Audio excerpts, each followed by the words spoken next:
Somebody got a TV going on this morning. Who got that TV going on this morning? Who in the world got that TV going on this morning? I ain't gonna Come call on. nobody. Look, I ain't gonna call nobody out. I ain't gonna call nobody out. But I know who it was. I know. Look, I know who it was. But look at good morning, good morning, good morning, good morning, and good morning, everybody. Good morning, everybody. Welcome to another episode of The Morning Glow. Welcome to another episode of The Morning Glow. Got a great broadcast lineup for you this morning, as I hope and I pray that we always do. I'm not important. I'm just a question asker. My name is Raheem out of Atlanta, Georgia, but I got two of my brothers here this morning. These are my brothers from another mother, but we got the same fathers. This is first Badger. Badger, good morning, sir. How you doing this morning? Hey, it's just another day to be thankful for being a servant. There you go. There you go. And watch this. Watch this. Mr. Hicks. Yeah, Hey, almighty. Good morning, hey, sir. greetings. Good morning, family. Look at the Good day. look at the Great wisdom. day. Greetings, everyone. My name is Mr. Hicks. My name is Mr. Hicks. Go ahead, boy. You all right with me? But listen, I want to ask y'all this question, man. In this world in which we live in, what is it going to take? Mr. Hicks, I'm gonna start off with you this morning. Hmm, What is it going to take for us to get to a place where love could reign supreme? hmm. Wow. What will it take? Ah, man, man. If I knew that answer, if I had the answer for that clearly, that I, what will it take? For love, all this Yeah, hate, mistrust, it, yeah, division, all the it, other things, man. For love to absolutely reign supreme, Mr. Hicks, tell me, what is it going to take? we're gonna need the Mm-hmm, truth of all things, the truth of history, mm-hmm, the truth of the damage done to all parties involved that mm-hmm, exist on this planet and have exist. I think it's going to take each person starting the process inside of himself, mm-hmm. become the kind of person he want to see in the world.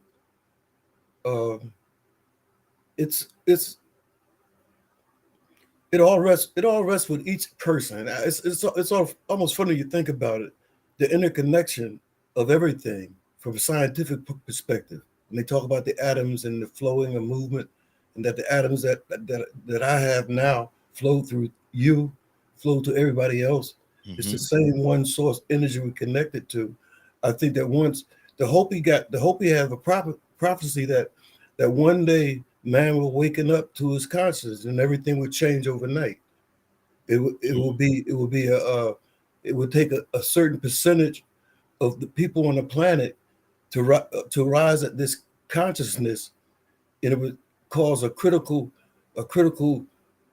uh, sort of like in a metaphysical sense, a nuclear explosion Mm-hmm. that will go out and people will be transferred. They call that changing. The change and people will change in a twinkling of an eye kind of thing. Mm-hmm. And but it's a good hope. It's a good thing to have your hope on. It's a Yeah. good thing when you see all the stuff around you, thinking that uh, one day There's a that possibility. Bobby Womack, that so one day we'll all be Mhm. free. Yeah, Exactly. yeah. Exactly. Wow. Wow. Badger, what do you say to that, man? What is it going to take in this world in which we live in so we could get to a place where there's absolute love and love reigns supreme over everything? The hate, the jealousy, the division, where love absolutely reigns supreme. Badger, what is it going to take for us to get there? Get rid of the word I. Mm-hmm. I creates selfishness. I creates greed. Mm-hmm. Use the word we instead of I. Mm-hmm.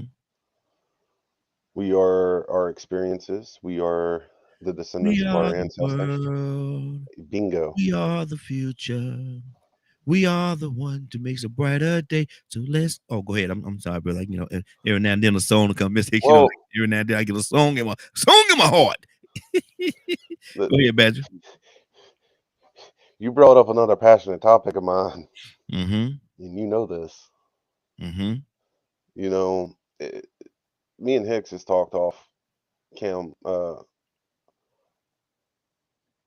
off the show quite Mhm. off and on. Mhm. So Hicks kind of knows where my stance is on a lot of this stuff. And we have to learn a tool of introspection Mhm. to realize who we are in the situation. Are we going to be our emotions? Are we going to be what all these other people label us as? Are we going to be a human being that's a servant for a greater good? That's why I make the comments I make about truth, um,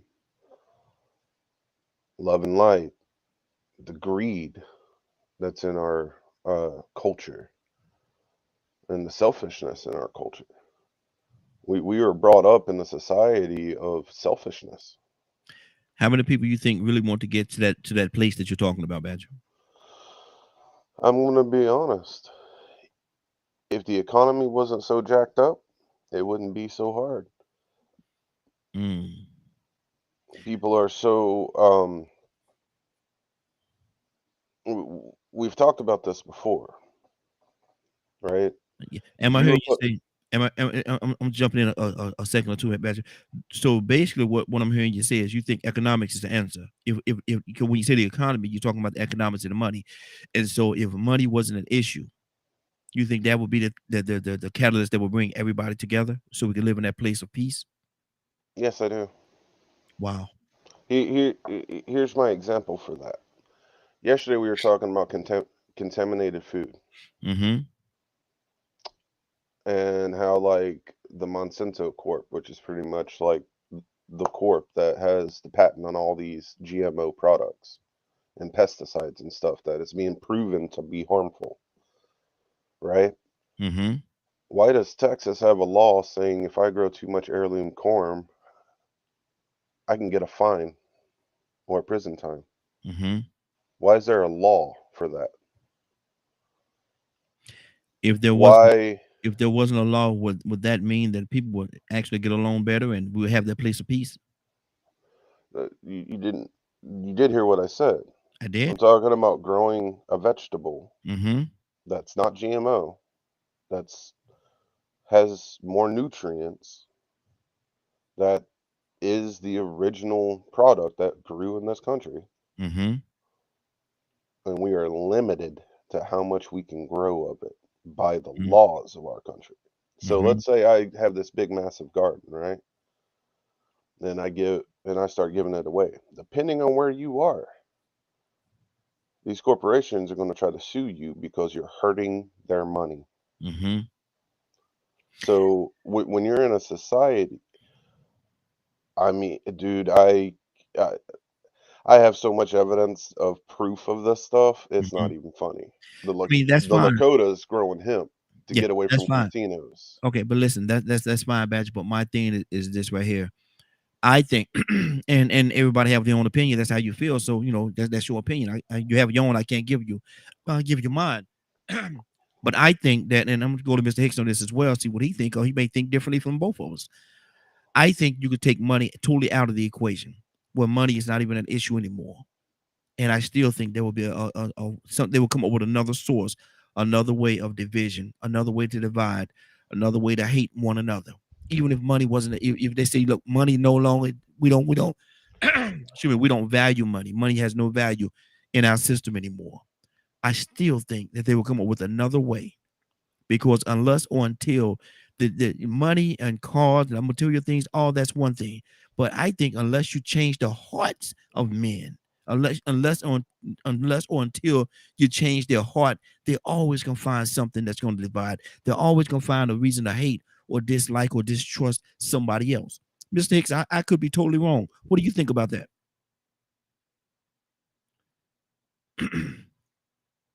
Can't hear you, Mr. Hicks. Can't hear you. You're muted. Okay, my bad. Wasn't me Uh, that time. I know. Me and you Mhm. go stop, Okay. stop it. I was just joking anyway. I know you was. I know. I'm trying That's to why. learn how to be, I'm trying to learn how to add a humor to my personality, There you go.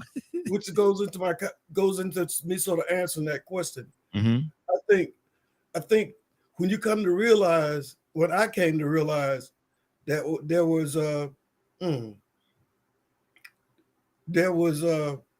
was two of me inside of me. Mm-hmm. There was something inside of me that wrestled against the teachings I had from my ancestors. Mm-hmm. I think when they put this country together with the whole Constitution and they set the structure up with all the faults of those people, those forefathers, I think they recognized something. There was something about human nature, unless that everyone had this here, and that this selfishness, this greed, that's part of the flesh, I guess. It's part of what comes that we get from our DNA from our parents and down the line, things that are inside of us that we don't even subconscious, we don't know we're responding out something that our great grandfather responded out. There we come in to this world in chains, a bondage, a bondage to trying to, and about that I think the I is important. I think because we're domesticated to think like, to be like the people around us, to be like the other, and whatever the culture is, that's what coming out of the house, and you go into that world out there where the world is, then you come into your house where you got these principles, and there's a clash, and the I is trying to develop the I. Who am I? Who am I? And I know that when I find the solutions to this misery in my mind, to this pain that I feel, that make me react to the world the way I do, that's going to be some kind of spiritual thing. It's going to be some kind of thing that a power that's always been there, but I didn't know it because no one wants to hurt, but I think so I've learned I have an option when I look out in the world. It is so easy to look out what's wrong, the bad things all around us, right? And that's almost the attention of all the national media and everybody around us. They want us to look at these things. They want us to be afraid about these things. The powers that's against this awakening inside the people want us to be afraid, want us to find fault with each other, want us to find fault in things. But at the same time, this is the funny thing about life, about how this thing is that it's always equal. It's like a tremendously bad time to be alive, but a tremendously good time to be alive. With the technology, with all the other things. So I get up in the morning and I have to literally have a list of things that I'm appreciative of. To be appreciative, to show gratitude that I'm here. I'm not making my heart beat. I'm not making this life in me happen. I'm not doing anything. I'm just here and I'm alive. And that's all grace. It's all mercy. And I'm gratitude of that. So I wake up and look out in the morning and I put on this AGT things where people get the golden buzzer and everybody be so happy. Because when I see that happen, even if it's artificial, when I see that happiness, when I see somebody that's wanted to get on that stage and they found on that stage and they get the golden bong and the emotion of happiness that come from that, it transfers inside of me. We got to choose what we're going to focus. I have had this thing. I glance at the bad things as I move forward. I don't look at them. I can't focus on them. I know what that does. It did it to me, a focus. I think that I walked around with so much knowledge and so much information around me about the world that it made me mean to the people in my environment. I couldn't be a nice person. I mean, I thought I was being nice. I thought I was being a good leader. But you find out when people grow up under your rule that you rule as a tyrant. Yeah. You do allow people to express their thoughts because they don't want to contradict what you were believing. But I preached too long. Tanya with a T gonna tell me to shut up. Wow. Let's go to Leonard. Leonard, good morning, sir. How you doing this morning? Good morning, Raheem, and the Morning Glow family. Good morning, Leonard. Leonard, asking a question. How can we live? What is it going to take for us to live in the world? where there's absolute love, peace, love and peace, compassion for each other. What is it going to take? What have to be eliminated from this existence so we can for us to get there, Leonard? Nothing. Your world is you. Mm-hmm. You do that. Mm-hmm. That's your world. Just because you here don't mean that you are part of everybody else's foolishness. Mm. I don't. I'm a Christian. I'm not trying to die and wait to die to go to heaven and all that. No, heaven on earth. Mm-hmm. Heaven on earth. I don't care if everybody else around me nasty as hell. I'm not gonna be that person. Mm-hmm. And so, if you run into people like this, those are the people you want to call your friend. Those are the people you want to call your brother. Those are the people you form community with. Mm-hmm. Those people who are actually working on building what Martin Luther King used from another concept called the beloved community. Mm-hmm. What my man Pastor Slaughter is doing down there, over in Mechanicsville area on Irish Street with that little church he bought and bought another building and another one, building the beloved community. Mm-hmm. Not worried about what all these devils around you are doing. See, ain't nothing worse than a man that want peace but that don't come in peace. Mm. Mm. You judge people by their behavior and what they do. People say one thing and do another. Leonard, whose mindset would you more, if you was walking during that time, whose mindset would you grasp onto more, Malcolm or Martin? It wouldn't be no or. Mm-hmm. It would be both. You can't, because both wanted the same thing. But their approach was totally different, and so you cannot. I don't think you could have walked with Martin and had the militant mindset of not turning the other cheek that Malcolm had, because he spoke against that. Well, I've walked with people that have walked with Martin, Mm-hmm. and I've learned from those people. Mm-hmm. And I love Malcolm. Mm-hmm. And every man is entitled to a mistake. Mm-hmm. They may not have, you heard one line and you hate the man. No. Mm-hmm. Those men were on the same path. But and as long as people see, that's the problem. Good. But Leonard, would you agree with me when I say that their approach was different? They was on the same path. Most definitely, their approach was different. Yeah. But name a Muslim who has ever been violent. Mm-hmm. Who? No, but who did Elijah or Malcolm ever slaughter in the street? Mm-hmm. I understand what you're saying. But my thing, I'm talking about the approach. And you're absolutely right. You have a great point there. No one. I know of, but still in all. But the approach was absolutely different, because Martin was more of the turn the other cheek mentality, and Malcolm was like, if he slap you, slap the frown him back, and he gonna stop slapping you. And so that's a different approach. But you believe that he would turn the other cheek all the time. That's the issue. Mm-hmm. Because had you done something to There's his no evidence family, of that. There's no evidence of that. Had you done something to Martin's family, mm-hmm. you would have found out what he was about. But see, that's no, Leonard, and we got to go. Like I said, man, you'll get into these long tennis matches.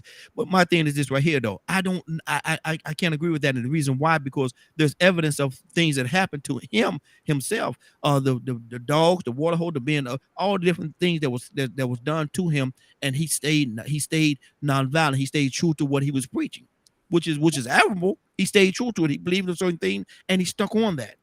He was nonviolent, right? Yes. But yes. Once again, who did Malcolm, Elijah, or who has Louis Farrakhan been violent with? Nobody. But who's been violent? But who's been violent against them, so they could give you an example of what they would do if there were violence against them. That's my point. They tried to kill those men several times. I don't know about that, Leonard. But like I said, let's hold on. Let's stay right there. Don't you go nowhere, brother. Don't you go nowhere. We gotta keep this thing moving. I want to be fair to everybody. Badger, what's on your heart, brother? And Miss Hicks, I see you rubbing your chin. You got something on your head over there. We gonna come to you, brother. Badger, what's on your heart? It's actually going to end up going in the direction that Leonard was going in. I knew that. You always gonna walk with Leonard, man. You ain't gonna go against Leonard. We already know that. That's been established 2 years ago. But go I ahead. mean, Leonard's my bro. So is Mr. Hicks.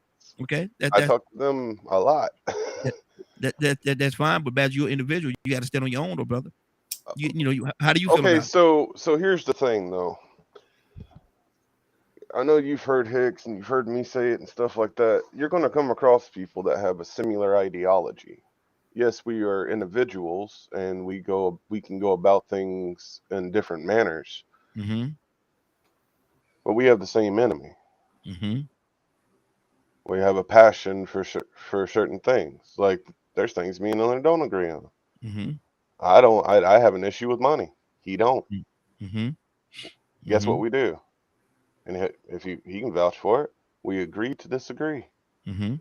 Oh man, that's a taboo. I'm sorry. I'm supposed to argue and yell at him and call them all kinds of names, right? But see, No, my thing that's a waste. is this right here. A lot of times, like you asked me yesterday, can I come behind Leonard? And I said no. I said, and there's a reason behind that. The reason why, because I know once Leonard laid a foundation, you're gonna walk on the foundation that he laid. I wanted to know what was on your heart. That's why I wanted you to go first, and then I bring Leonard after you. And then, because Leonard gonna tell the truth one way or another, whether he agree with you or don't. Leonard gonna tell you the truth. And I'm gonna tell you something. Truth of the matter, been doing that brother for a long time. He's a brother of mine. He don't care whether you like it or not. Brother, I agree. Yeah. And he don't care. He don't care who it is. Oh And so, wait. hold on, let me finish. If I go to Leonard first, he gonna lay a certain foundation, and once he lay that foundation, you're gonna say what you just said. Oh, I agree with Leonard. But if I let you go first and see how you think about whatever we're talking about, Leonard's gonna let you know whether he agree with that or disagree with that. He'll tell you that's a bunch of, and he used different words I try not to use, but he'll tell you that. And so that's why I did that, because I wanted to hear your heart before I went to Leonard. Because once Leonard I've disagreed with Leonard before. 2 times on this broadcast in the last 2 times on this broadcast, I can remember that you ever said, I don't agree with Leonard on this right here. And you did not say it on air. Because we are on the same path. No. On everything? On the path of righteousness, yes. Wow. Okay. Okay. If that's the picture y'all paint, that's beautiful. That's fine. Go ahead, Badger. So, in my eyes, through my native teachings, the whole concept, you can't have a utopia.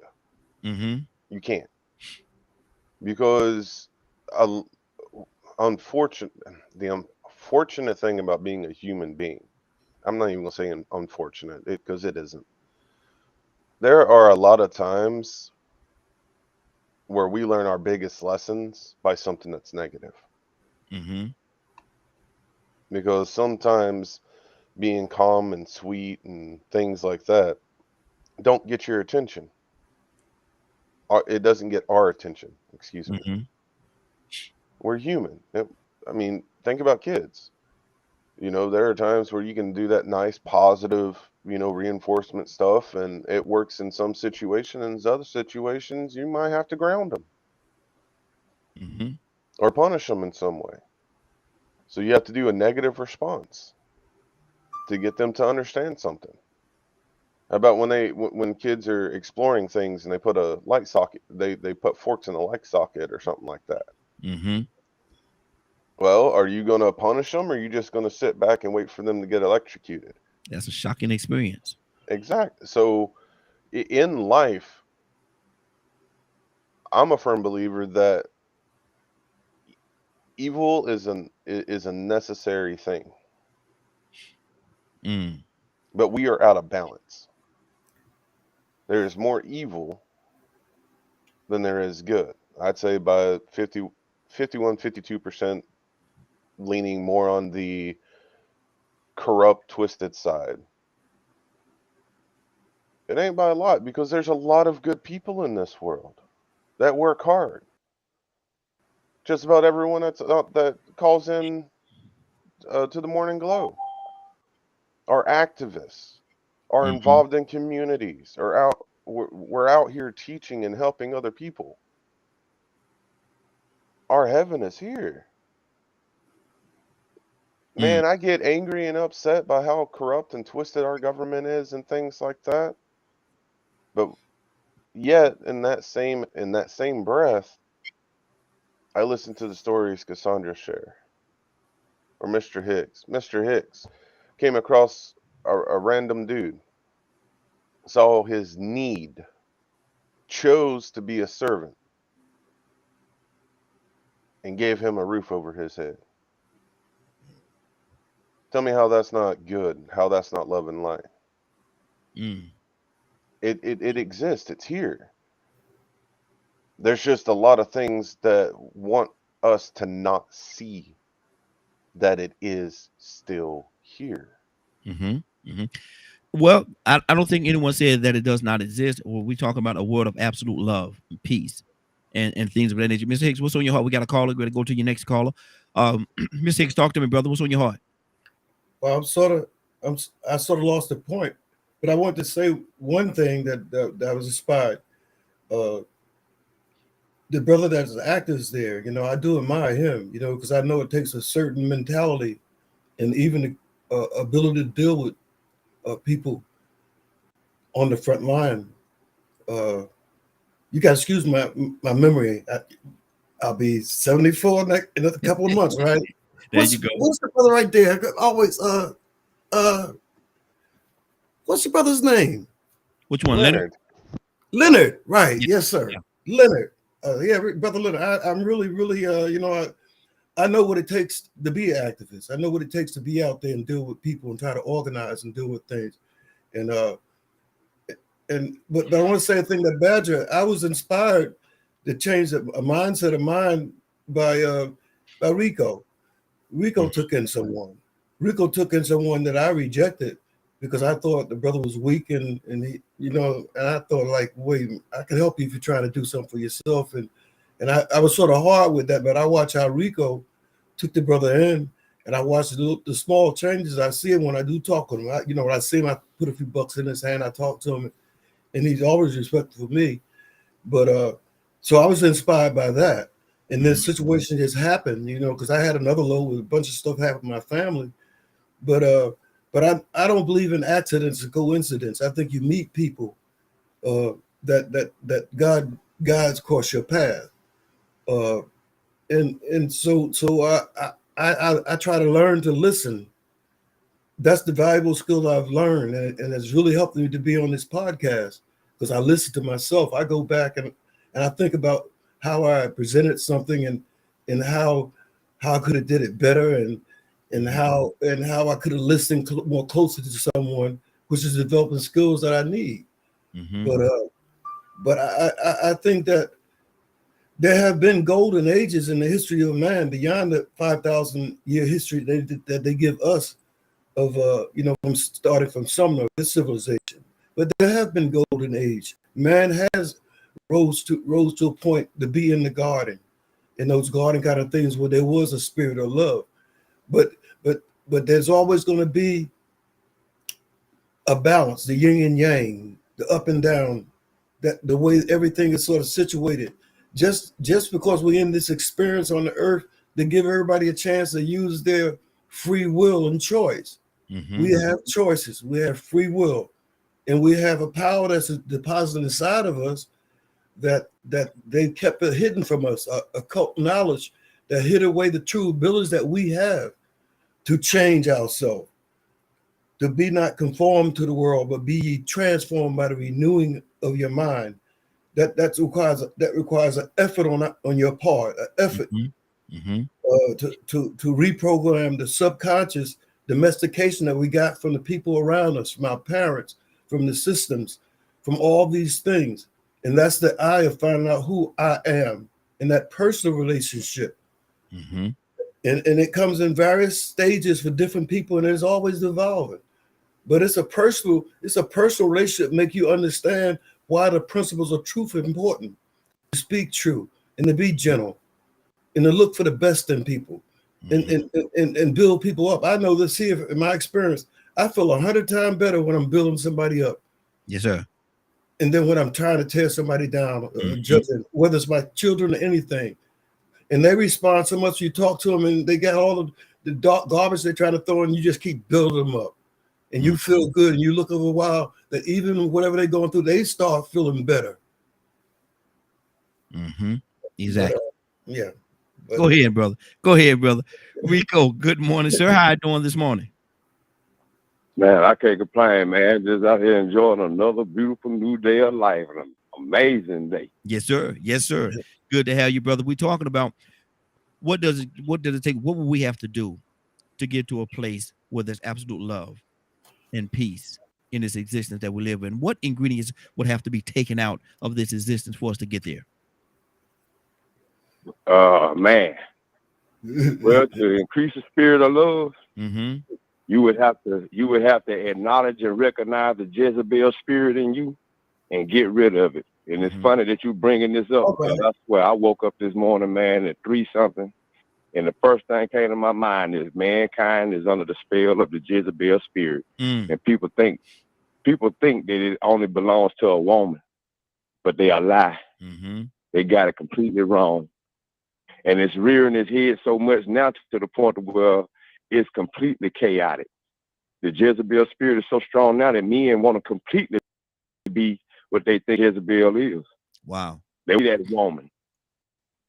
Because it did derive from a woman, but it's still that spirit. You get what I'm saying? Yeah, yeah. So that spirit, man, that spirit to tear up and control and disrupt and manipulate and seduce. Men do it too. Yeah, yeah. Capitalize, profit, be opportunistic, plot, plan, dictate. All of that is all from the Jezebel spirit. So when you acknowledge it and recognize that you have it in you, recognize it, man. I mean, I think about this all the time, man. I just told somebody last night. We ask these questions: why are these people killing themselves? Why so many people have committed suicide? You know, it's a lack of love in that, a lack of, hope in that. And I started realizing, man, that even some of these people that we think are in a good place because they're celebrities or because they have accomplished a lot of things. That key word was they had to accomplish, and they started realizing. Because I realized it a long time ago, and I think I said it on here before. This existence, this reality that we live in, even the one that we want and that we think is good, isn't the way we supposed to be living.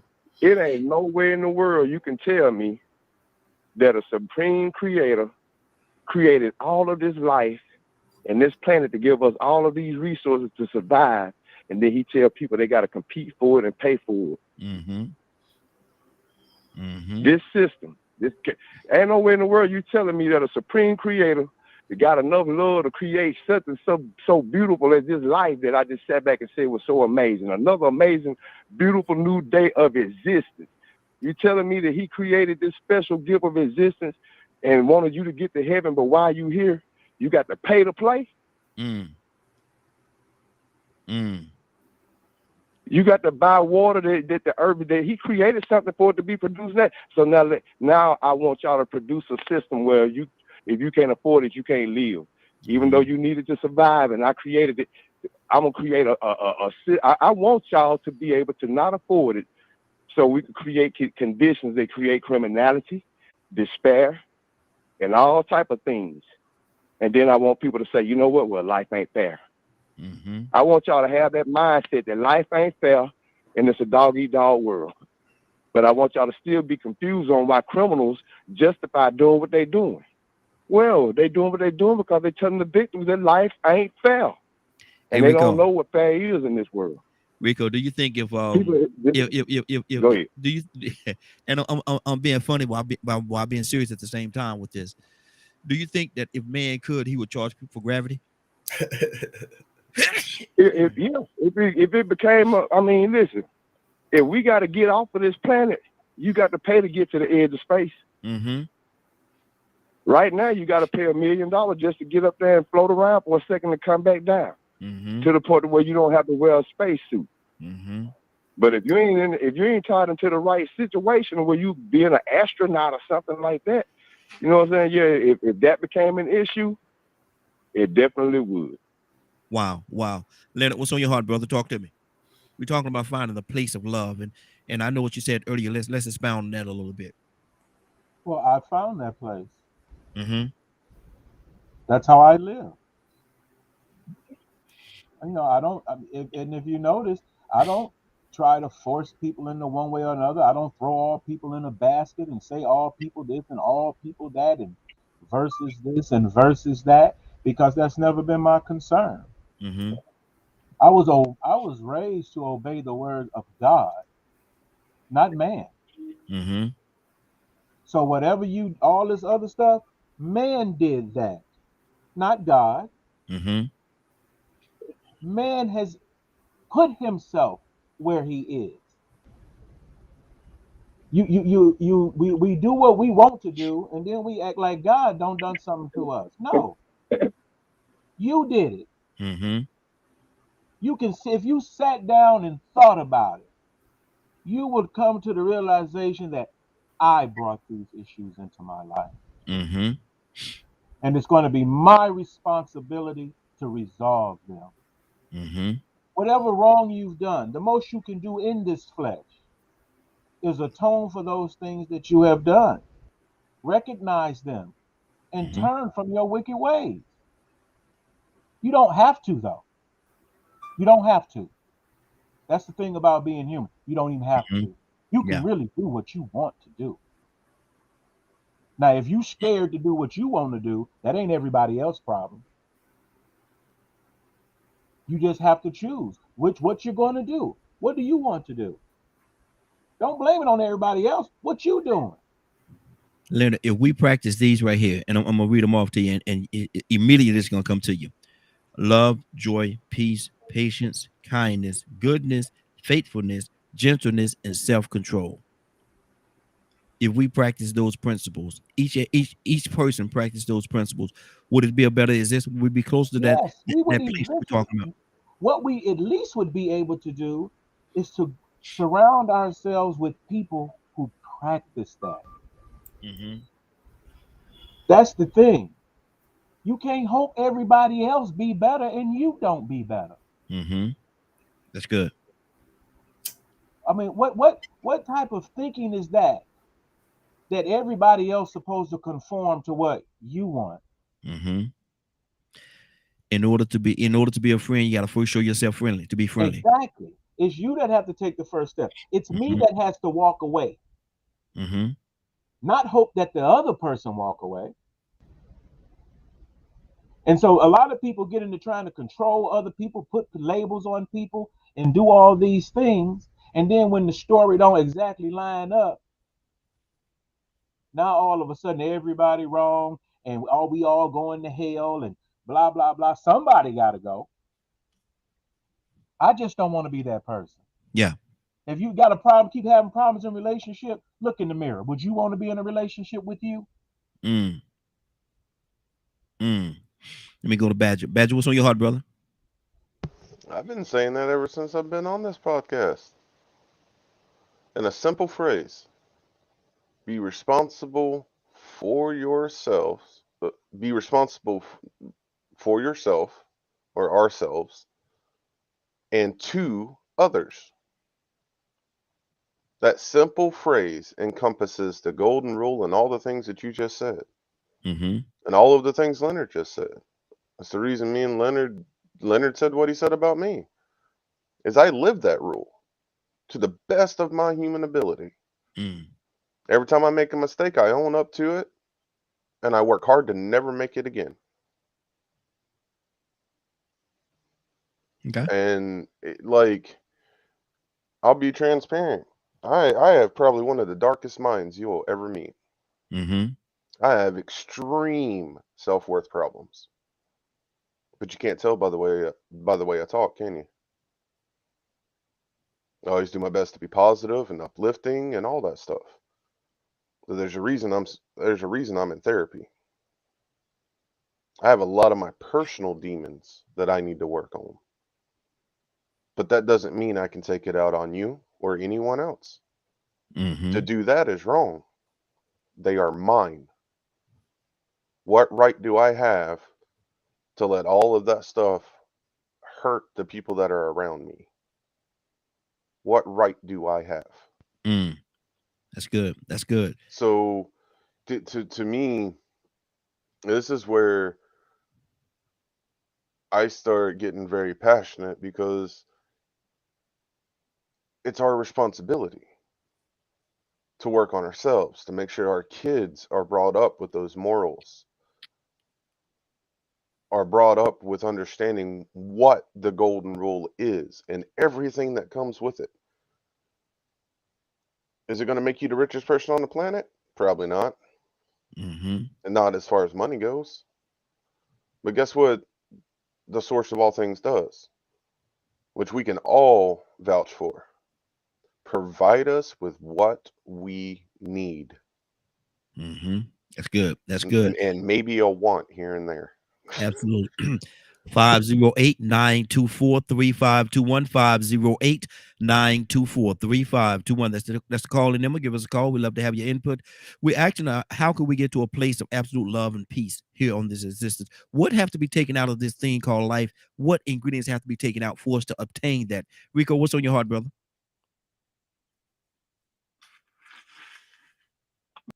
Greed and selfishness, the evil spirit, that negative evil spirit, you know what I'm saying, that have you on doing things and being inconsiderate of how other people feel. The thing that evil spirit that makes you go against that golden rule of do unto others as you would have them to do unto you. Mm-hmm. Because there's a lot of things that, you know what I'm saying, when you make these decisions because it benefits you. If you put the shoe on the other foot, you probably would have been like, well, wait a minute, man, let's slow down. But see, once again, life is not fair. Yeah. How many times we don't heard that as a justification of just shut up, stop complaining, and pull up your bootstraps and get to work? Yeah. How many times black people don't heard that? Ooh, man, life just ain't fair. Get over it. Down in the past. Mm-hmm. So now, you know, we live in these conditions that life created that wasn't fair. And then certain things or chaotic behaviors come out of those conditions, out of the fact and the need for survival. And those people that do that dysfunctional thing, it becomes their norm because life ain't fair. And this is what we got to do to make it. Mm-hmm. So some people that steal and go to jail ain't stealing just because they want to be criminals. Some of them stealing because they got to be criminals. Because of the conditions they create. So when you understand that evil spirit that created these conditions that we live in, what mankind has to understand, you know, the source behind some of the decisions that's been made throughout history that has us living this reality is really and truly completely out of order. I mean, if you really just sit back and think about the way life could be or should be, then you ask yourself, how did it get this way? Then you think about the selfishness of man. And I go back to that Jezebel spirit because I used to just call it an evil spirit, but they put a name on it a long time ago. It's just that some men didn't think that they could have it too. Mm-hmm. So if you don't want to call it Jezebel, I call it Jezebel. Mm-hmm. Exactly. Exactly. That's that spirit that will make you want to seek vengeance against somebody or that makes you want to sabotage people. Mm-hmm. Just because you are envious, that envy, all that comes from a Jezebel spirit, man, especially when you act on it. Mm-hmm. That evil spirit. So once you identify it, recognize it, and know how it moves, sometimes you have to identify it in yourself, observe and self-analyze. I was in the chat group the other day and I said, look, man, I got a long way to go. I'm a terrible person. Boy, y'all just don't know. I'm dealing with stuff in my conscience from my past to this day. People done passed on, man. Much as I love my grandmama, man, look, let me tell you something, man. I should have did a lot better. There's some things I need to apologize for, man, but I can't. She might have left this world unhappy with me. And the more that I sit back and think about it, man, I'm like, boy, Rico, you a piece of S. Even though I loved her to death, it still was some things I did selfishly caught up in my emotions that I didn't pay attention to show her how much I loved her. And it really wasn't respectful. Wow.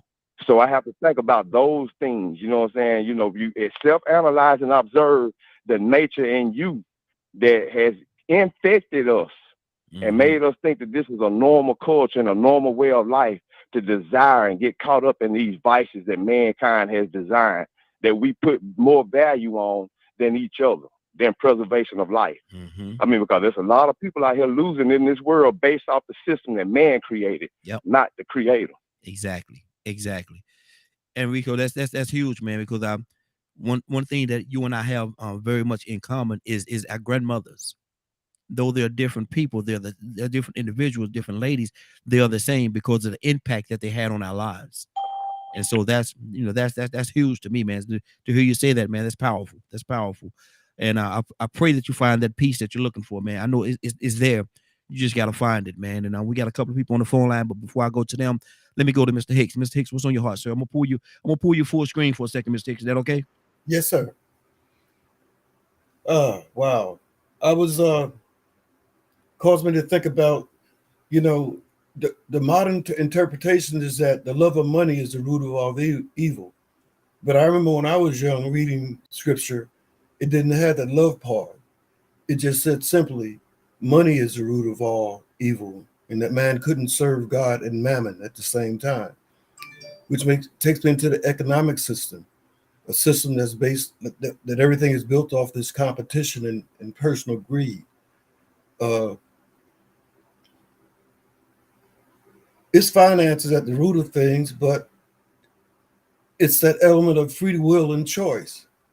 I think that everything that we see in terms of how things are run is based off of our acceptance of as being the right way.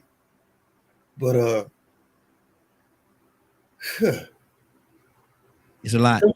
I just think on these things. There's therefore now no condemnation to get to that point that when you feel the weight and the suffering of all the things that you ought to have done, all the things you could have done. They are arrows shot at you by the enemy to keep you tied into that thing, recognizing that the Creator is truly how Jesus presented him, that Christ presented him as a God of love, a God of forgiveness, a creator that says, I cast that left all the bad so far you can't even see into a sea of forgiveness. Mm-hmm. Mm-hmm. And it's there. It's always there. And it's just a matter of accepting your worthiness. You are worthy. Mm-hmm. You didn't have a choice when you didn't have a conscious choice of when you came here or who you came here through. But you get basic things to honor our mother and father, to honor the elders, and honor our leaders that passed. All of them, all leaders, they were never perfect. They were human beings. Mm-hmm. We're talking about the thing about Martin Luther King and his non-violent stance was as a strategy, but in order to execute that strategy, you had to do a lot of internal work because the body, in its natural reflex action, defends itself. The body is natural. The natural being is not to turn the other cheek. Mm-hmm. You hit me, I'm gonna hit you. You hit me with an open hand, I'm gonna hit you with a brick. Yeah. It's like so when you find someone that's put as their principle to be nonviolent, which is me, I made that commitment when I turned my life around.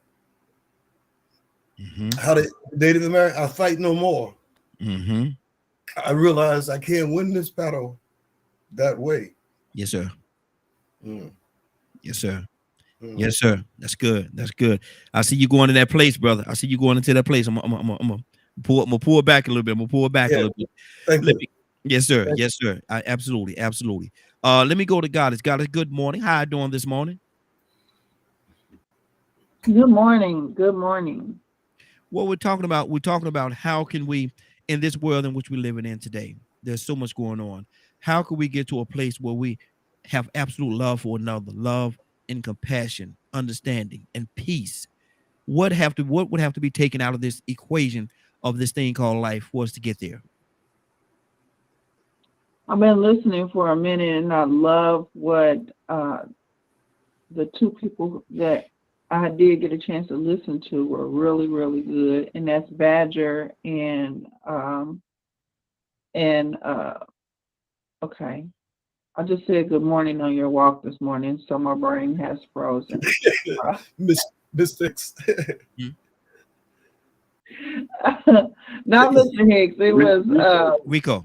Rico. Mhm. Okay. Oh, all right. Anyway, How do you forget Rico?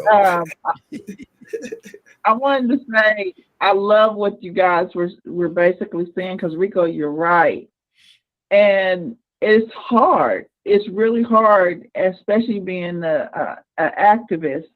And I'm sitting up, and we sit up and we fight just for simple living rights and being able to afford basic things like water and electricity and stuff like that. And capitalism, I think if we got rid of capitalism, it might set us a little bit toward that journey, because capitalism is so freaking real out here. Mhm. And to the point where you'll sell your natural born own. Wow. And that's where how bad it is.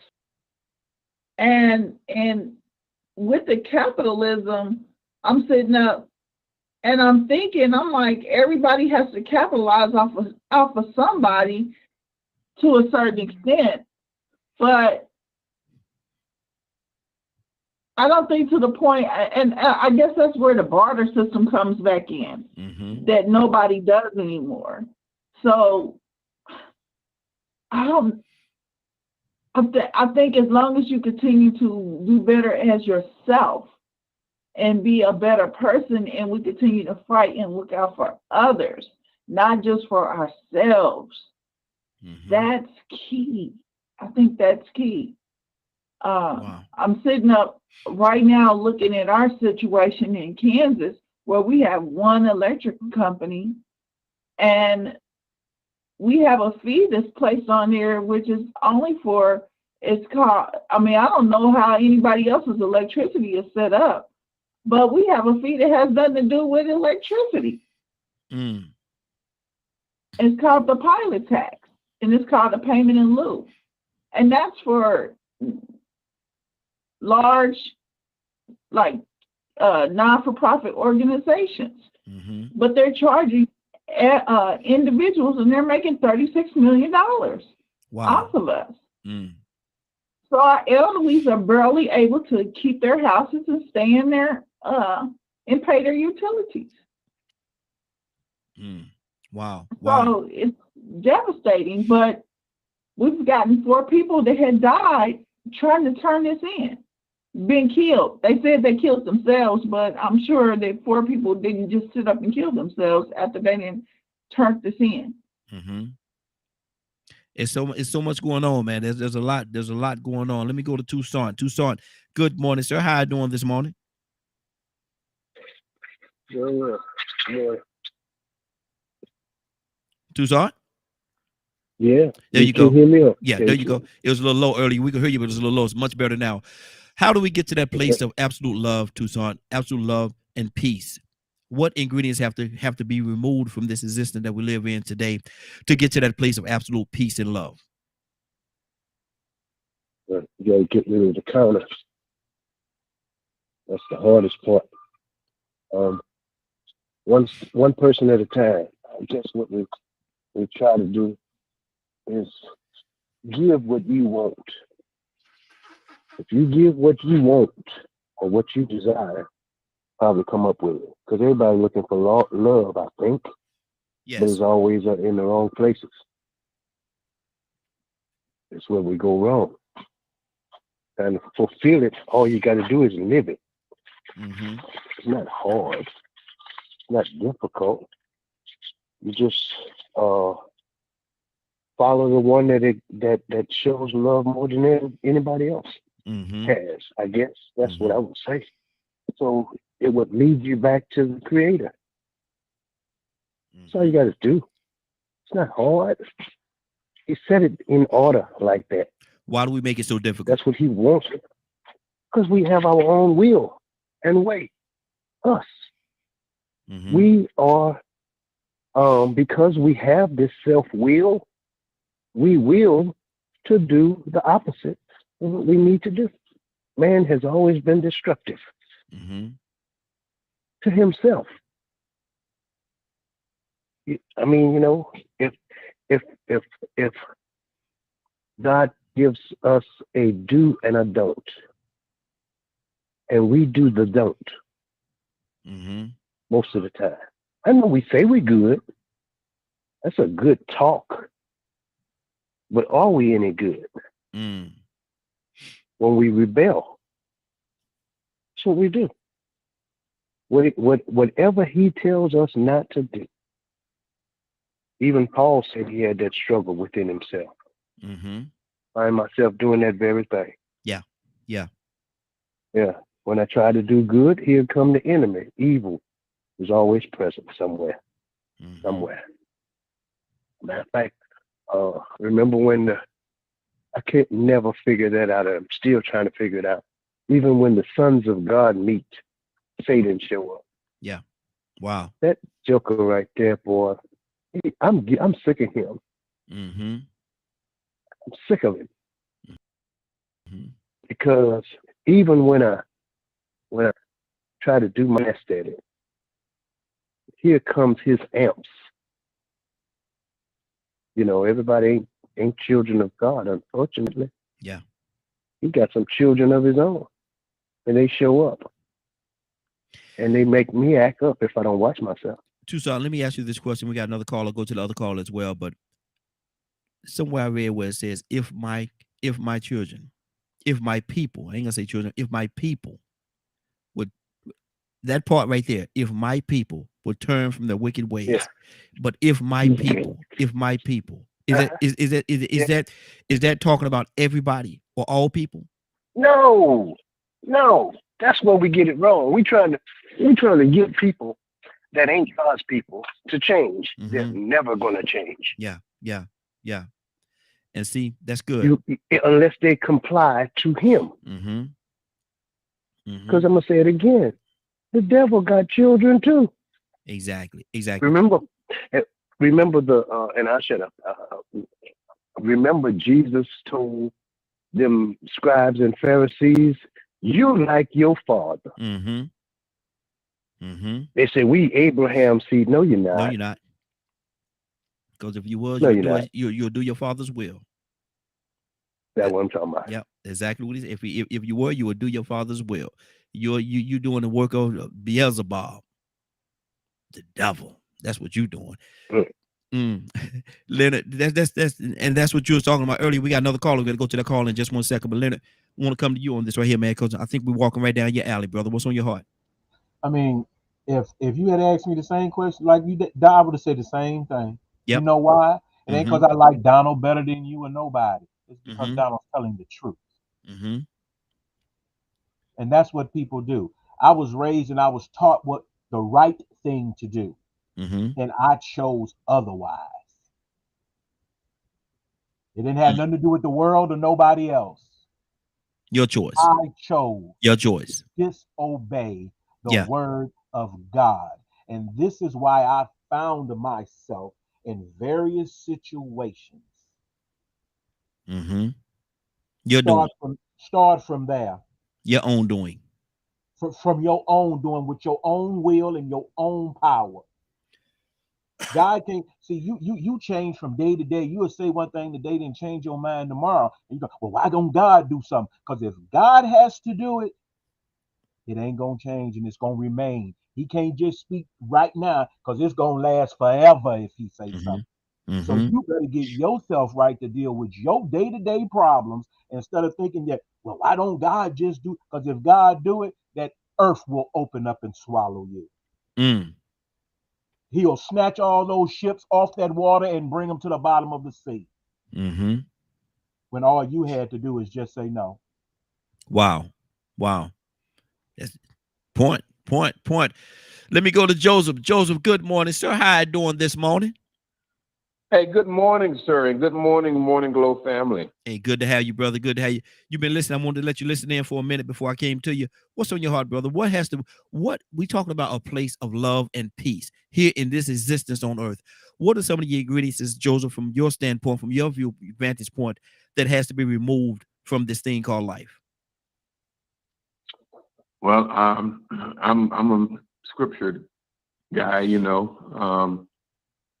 Jesus said, "He that keeps his mind stayed on Him keeps his mind and heart in perfect peace." Now we know that's a very difficult task in this world, you know, to not get preoccupied and not be challenged. So sometimes our mind is not there, and then I guess working on oneself. Because I believe temptation is generated from within. You know, I used to think it was from without when I used to see them girls with them hot pants on in the summertime. But actually, it's generated from within the heart. Daisy so Dukes. I have to work on ourselves. Mm-hmm. Now, and I think there's peace in that when you bring yourself and your emotions under subjection to a higher power. You know, for me, that's the power of Christ, and it's a work now. It's you know, it's working out your salvation. Mm-hmm. But Jesus also said, "Think not that I came to bring peace." He said, "No, but a sword." Yeah. So you handling a sword, a sword. So that sword cuts both ways, and you handling it because you trying to walk a life of truth. And you try to deal truthfully with people and then make them deal truthfully with you. So I think all of the disciples went through that. You know, many of them were killed. You know, they suffered martyrdom because of that truth, that sword. So that peace, that life of peace, well, I don't know if we're going to have it, you know, we can have it within. Mm-hmm. But we got that sword, you know, we can't tolerate evil or, you know, look at evil and say nothing about it. Mm-hmm. So I think you're going to have a little challenge there. But I feel that peace though, because see, it don't cost me anything to love my neighbor. Yeah. Yeah. But now for those who's taken power and who's robbed people, who mistreat people, who wants to dominate the world, well, they're gonna have some problems because they can't be loving their neighbor like they love themselves and forgiving folks and carrying on like that because they're gonna lose some power. Mm-hmm. Mm-hmm. So I'm not in that place. I'm not losing no power. I'm walking in power. Mm-hmm. That's good. That's good. Rico, talk to me, brother. Man, everybody hitting it on the head, man. You know, I think this is one of the situations where when you hear people say, "Show me some love," or "What a love at," Mm-hmm. and you really ask yourself, "Where's the love?" You know, and I think about having that balance because too much of anything could be a bad thing. And you know what's really hard for people? You know what's really hard for mankind that's living in the flesh that has dopamine running through his brain? It's hard for a man to sacrifice. Yeah. Because they can have too much love or something, self-love. And if you got too much self-love, that could null and void the golden rule all day long. Mm. Because then you'll start only thinking about yourself and what's good for you. So, it goes back to what I said earlier, being able to recognize when you have these selfish ways. Like me, I'm even though I'm kicking myself in the butt and I'm dealing with the fact that it really dawned on me just how selfish I was. You know what I'm saying? Mm-hmm. I'm finding some peace with knowing that I recognize it so I could be cognizant of it from this point forward and not be that way. Yeah. So I still got to find that balance and be thankful that I recognize this, even though it may have taken 12 years and, or however long it's been for me to realize that, man, that was some selfish stuff you did, man. Mm-hmm. You didn't, that didn't really show her how much you loved her. Bingo. Where is the love? Mm-hmm. Well, you might have showed yourself some love, but did you show love to everybody that was affected? Was it selfish? See, that's the thing about it. So now I ask this question, when we think about something like justice, where's the love in justice? Mm. Where's the fairness in justice? Is there any love and fairness and justice, or is it more consequence and vengeance? Wow, that's good. Because it's more, I think there's a lot more consequence and vengeance in a lot of things that we do, and self-love involved in it. You know, now don't get me wrong, you do have to love yourself, but you got to have some balance. Because if you ain't got no balance, then it's going to be hard for you to show the same love and respect amongst others that you want them to show unto you. So once again, like I said earlier, I've seen plenty of times where people did something and they were like, look, man, I got to look out for myself. But they didn't think about if it was right or how much it affected other people. Is it showing that other people affected any love or any respect by you saying this is what I'm going to do? Because a lot of these politicians don't think about that. A lot of judges don't think about that. A lot of attorneys don't think about that. See, then, like I said earlier, we have these institutions and systems that's been created by man to a point where we are completely living in an existence that is unnatural. I should not, as a father, be forced to go broke to try to be in my son's life. Exactly. I shouldn't have to go broke and take him through a court system to rescue him from a Jezebel, a demon, a terrorist, proven and documented. I shouldn't have to go and jump through all these loopholes and red tapes of the system. I shouldn't have to wait 6 months to get in court when my son might need to be saved today. Because if I put my hands on them, they're going to put me in jail for violating a court order. The court telling me I can't go around my sons until this day and this time for this many amount of hours. Anything else, I could be held accountable through the judicial system. A consequence and a punishment for trying to be in my son's life. Where is the love in it? Exactly. That's so, you know, I mean, you know, when we identify really if it's some love and respect for everybody affected, even when we voting and when we see these laws and this legislation that people are coming up with, as well as the love and the respect for everybody impacted. That's right. That's right. God has talked to me. That's, man, see, there's a lot of layers to this thing, man. And I love what's going on and everything that's coming out. I'm loving that. God, what's on your heart, sis? I just think that what everybody is saying is real. I mean, you know, what everybody is saying is real. Yeah. And I really sympathize with Rico because that's really sad because I think every child needs a father. Every child needs a father. And the love of a father is totally different from the love of a mother. Absolutely. Y'all love totally different. And I uplift all our fathers. I mean, I am a daddy's baby and a mama's baby. And a lot of people don't understand what fatherhood brings to a child, a girl child and a boy child. You know, you guys are so important in our lives. So I thank you guys for being fathers. Absolutely. And reaching out and as a daughter, you know. Yeah. I just want to say thank you. Praise God. Praise God. Good deal. Good deal. Badger? I'm curious about your word usage of what needs to be taken out and why you chose that word usage. Because certain elements, in order for you to find absolute love and peace, there are some elements that have to be taken out because they're not going to coexist with other things. And so I'm asking, what are those things that need to be taken out for you to find that love and find that peace? Because, like I say, certain things are not going to coexist.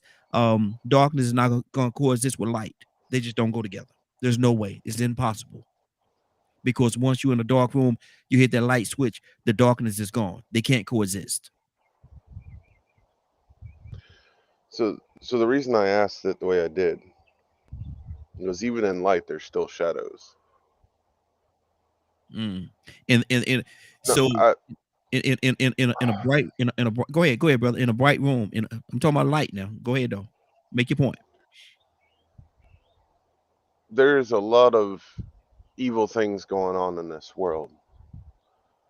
And through the experiences that some of us have experienced of that evil and twistedness, it's gave us an experience of how not to treat another human being. Mm-hmm. Is that light or darkness? I would say it's the perception of the individual experiencing it. That's a beautiful what's the word I'm looking for? Diversion, but you know that's not answering the question. But go ahead. So once again, I'll be transparent. You know, I grew up with a very abusive mother. Y'all have heard this story on here multiple times, right? But I never went in detail of how I handle it today. I come to find out, God bless my uncle that passed away, what my mother experienced from her mother. And I'm glad she didn't do to me what her mom did to her. So it gave me a different view of that abuse that she did to me. It was evil. It wasn't right what she did and allowed to happen to me. I wouldn't wish it on nobody.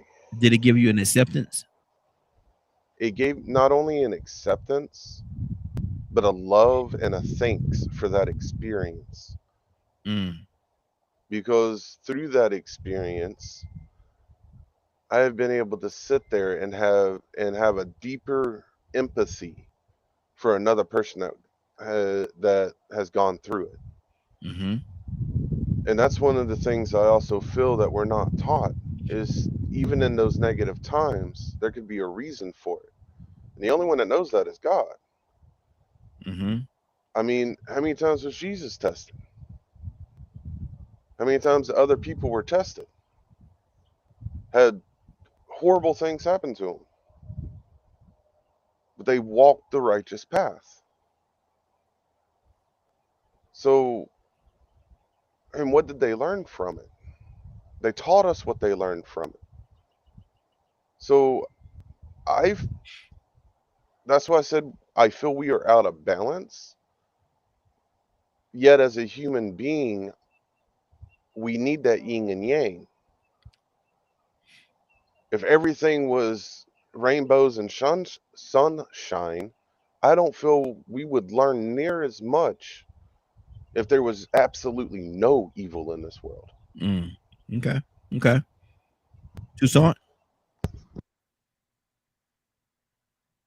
Toussaint, you there? Yeah, that's why I watch what I focus on. Because it is what it is. We already know it.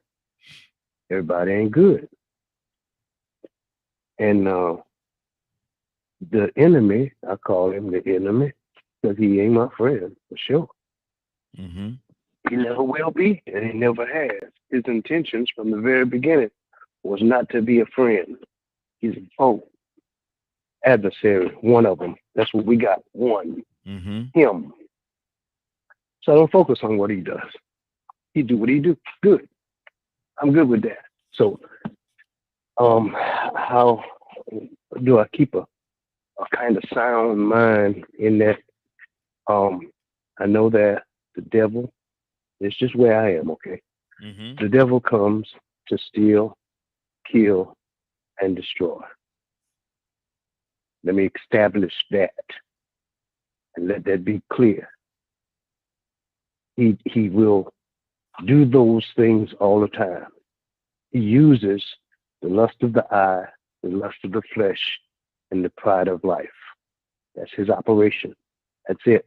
He's not going to change.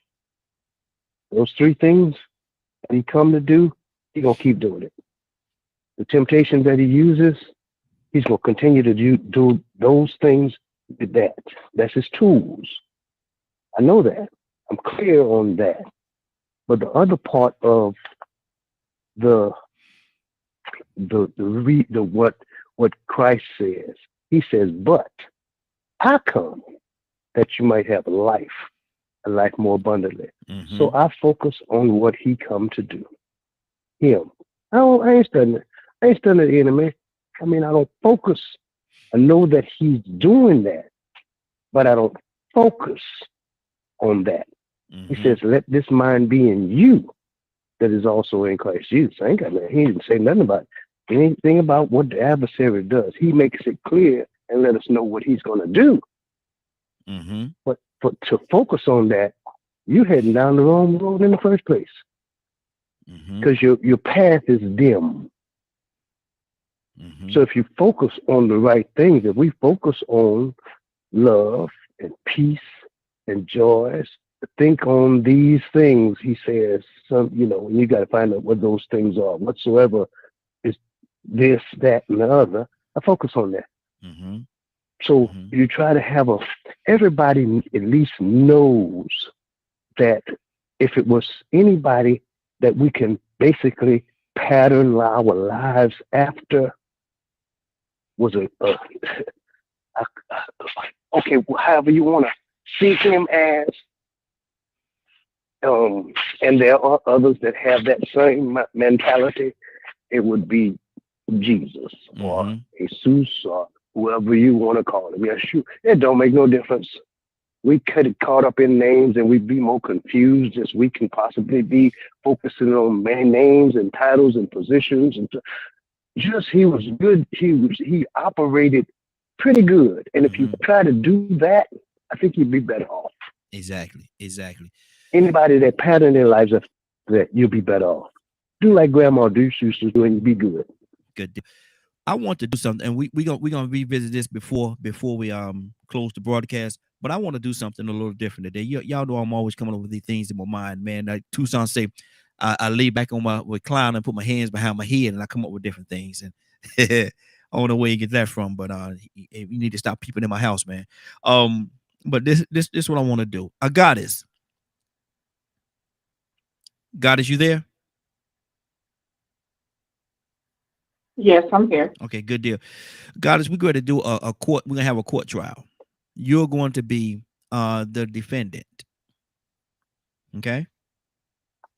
Okay. We're going to have on the team that's going to defend you is going to be Leonard, Badger, and Wheeler. Wheeler, are you still here? Joseph?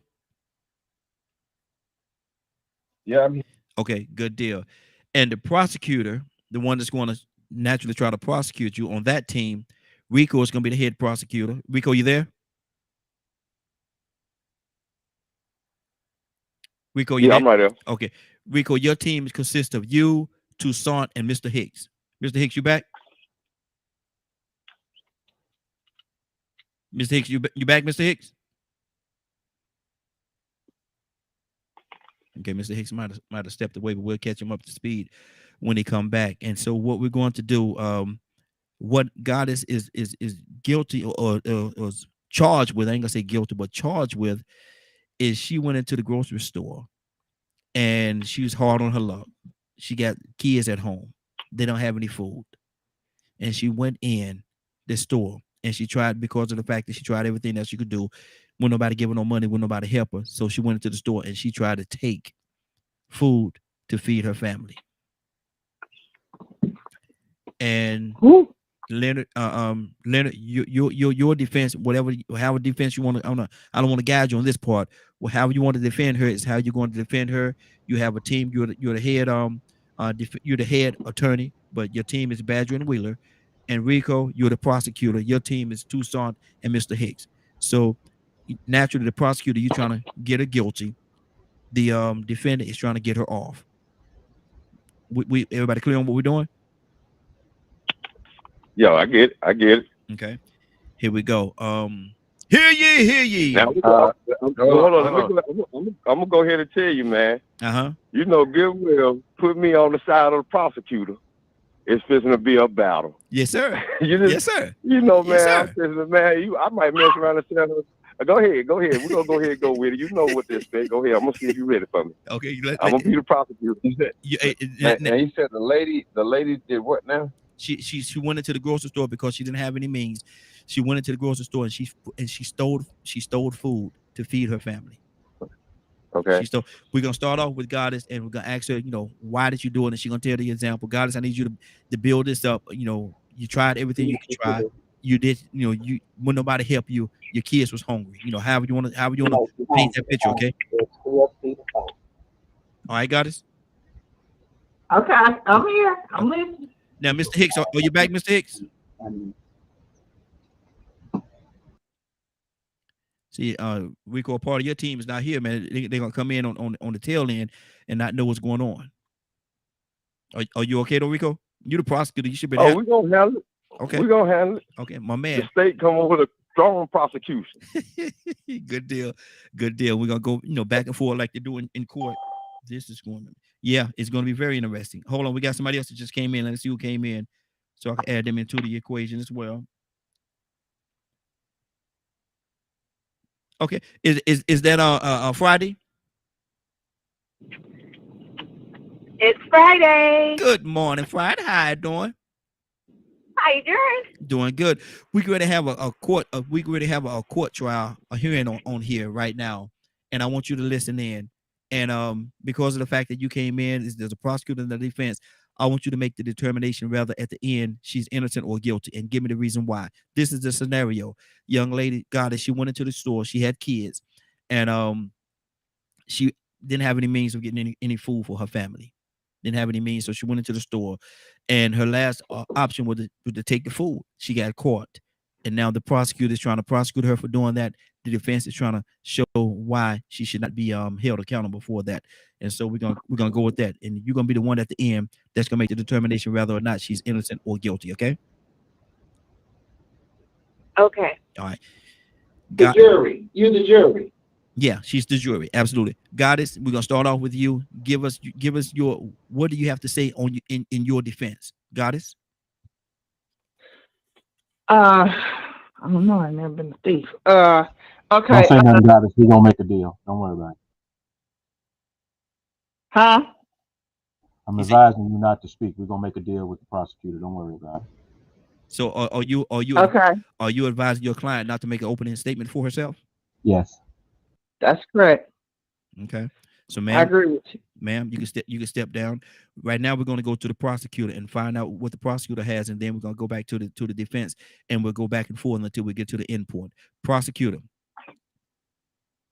Well, can he do that in court? We in court now. She done took the oath. When she talking to the police, she can make your point to speak, but she can't do that in court, can she? We in court. Make your point, brother. Make your point. We in court. Handle it like we in court. Well, your Honor, she can't refuse to speak. She's under oath, and we need to get her side of the story based on the fact that she was arrested for shoplifting on camera. Isn't ready. We need to know she pleads guilty or innocent. And ask her, was she stealing?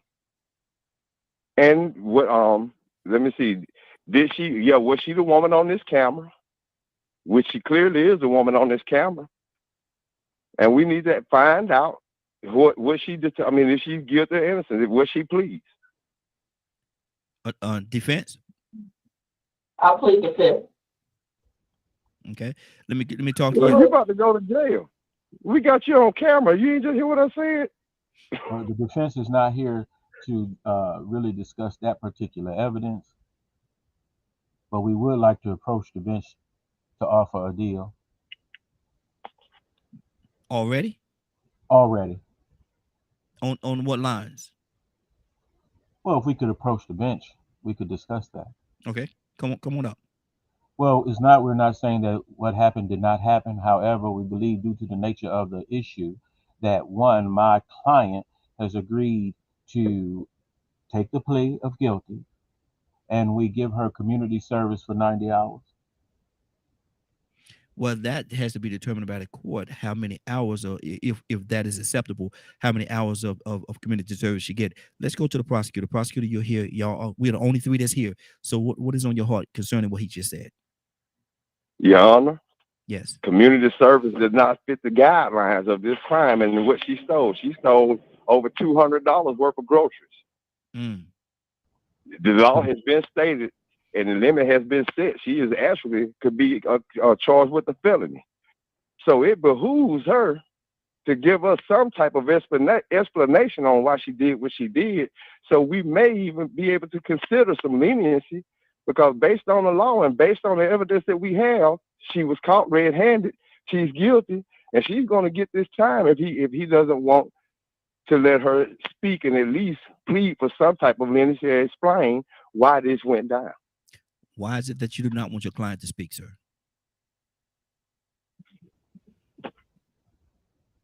We don't think it would be in the best interest of our client to speak at this time. However, we can go to a jury trial, which would be completely unnecessary and will waste the time in this court related to this situation. Prosecutor? My client has no priors. Hard-working woman doing the best that she can. We're not admitting that she isn't guilty. Well, we are asking for leniency in this situation due to her situation. So am I hearing you say that everybody that come across our board, we should take this same approach and not find them guilty because of the reasons in which you stated? It would do well for the court to take into consideration that this may or may not be the only person in this situation.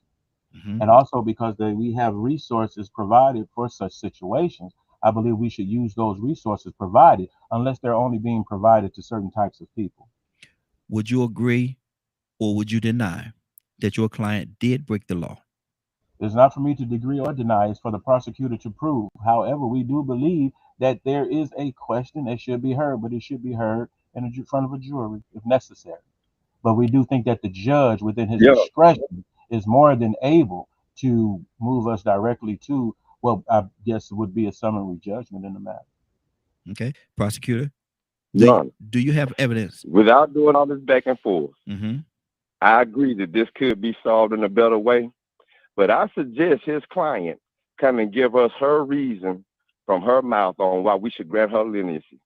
Because right about now, her defense attorney is about to get her some felony time if we don't understand why she deserves leniency. We have people come through this courtroom every day that want leniency and say they won't do it again, and they repeat it. We have repeat offenders, 3-time offenders, 3 strikes. Now, maybe she doesn't have a record. Maybe she has an issue. I don't know this. But all we know is the evidence that we have on camera. And she's guilty. She was caught red-handed. Now, if she needs some leniency, she needs to throw herself on the mercy of the court and maybe speak for herself, because what I'm getting right now from the defense attorney, I'm not getting enough reason to want to give her any leniency. And this mother probably doesn't want to have to do this felony time or worry about these expenses that comes with the fines with this felony. So I plead with the defense attorney to let his client speak and express to us why she deserves leniency, because she would be able to express it better than him. Prosecutor, let me ask you this question. She does have children at home. And if she is found guilty, she will be gone away for a while, away from those very children that she was trying to feed. Now, my heart goes out to her, to the situation that she's in with the children being involved. But would you agree with me? It may be to her best interest. It may be to her best interest to speak her viewpoint and what she was up against, so it can soften the heart of the prosecutor and we can move forward in helping her to maybe even get community service, or maybe just dismiss it altogether. Do you think it may be to her best interest? You just repeated what I said. That is exactly what we're saying. Maybe she needs to speak from her point of view on her own behalf, so the prosecutor or the court can really get an understanding of why this happened, because she does have children. I'm not one of those type of prosecutors, but the law is the law. And I'm giving her an opportunity to express why we should give her leniency or not prosecute to the fullest extent. And my position as a judge here is simply to uphold the law. And with that being said, sir, I'm recommending you to have your client to come back to the bench and to give us a viewpoint as to what we're looking at and what we're absolutely up against. Are we okay with that? I have to confer with counsel, but I do believe we should also make note, and that the recorder makes note, that the prosecutor admitted that the best way was the other way that we had presented to the court in the beginning. Absolutely. That can be granted. I'm giving you a minute to go talk to your team. And while we're doing that, prosecutor, is there anything else on your heart? Is there anything else that you need moving forward? I need nothing else. We have our evidence. We have the videos, and she pled guilty. If she has no reason to come forward and plead on behalf of her lineage, then you can proceed with sentencing, Your Honor. If Now, she hasn't thought about her own children, the defense attorney hasn't thought about the fact that her children is involved and he knows the consequences behind this, I have no choice. My hands are tied. mm-hmm. I can't just go against the law once she pled guilty. Okay. Now, would you be open to, once she paints the picture as to what she was up against, are you prosecutor? Are you in opposition to releasing all these charges against her if the point her point is valid? There's nothing I can say right now. All I can do is go by what her plea is. If she pleads guilty by I mean, what is it? Now I gotta take myself out of this situation. No, what is it when you don't call yourself guilty or not guilty? It's another plea you could take. I know exactly what he's talking. Is it Nolo? What is it, Leonard? Sir, I'm not in any position to advise the prosecutor. No contest. No contest. Yeah. No contest. He said, "I'm not." Yeah, no contest. She could plead no contest, guilty or not guilty. Mm-hmm. Okay. And we base our sentencing. We base the sentencing that we request from that. Okay. Well, we have to see some type of sympathy or remorse. Okay. So what we're about to do right now, go back and talk to your team, defense, and prosecutor. You can go back to your corner as well, to your table, and we'll go from there. But Leonard, know that when you go talk to them, you got to have a conversation with them so we can actually hear it. So pretend like the cameras are still on you.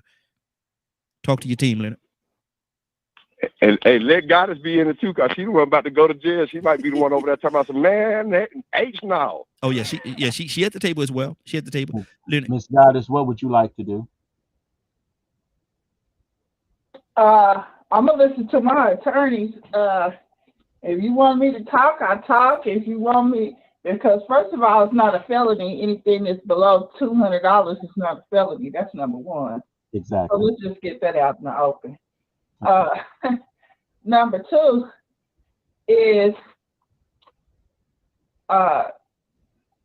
he said he called me on camera, but we never even reviewed the camera, so I don't think he caught me on camera. I just think he might have thought he seen something on camera. And the fact that my kids, they were hungry. I've tried every opportunity. I'm not saying that I'm guilty, but I have had problems in the past trying to feed my kids. Okay, we're gonna do the. How about we do the best we can? Is there a resource for your children just in case? Do you have any family members? As of right now, we have no resources because we don't have any food banks giving away food right now, unless I drive so far away to get food. Assistant Counsel Badger. For food. We're in the desert. Our whole area is a food desert. Assistant Counsel Badger, what comment do you have? Ms. Goddess, didn't you say previously that you did apply for help and things like that? Yeah, apply for assistance in many ways, as well as go to a food bank and you were denied? Yeah, yes. So if that's the case, Leonard, isn't there a law? Don't quote. I'm not as fluent as you. Assistant in training. Mm-hmm. Well, I think that one, because the question on the table is not really if you did it or not.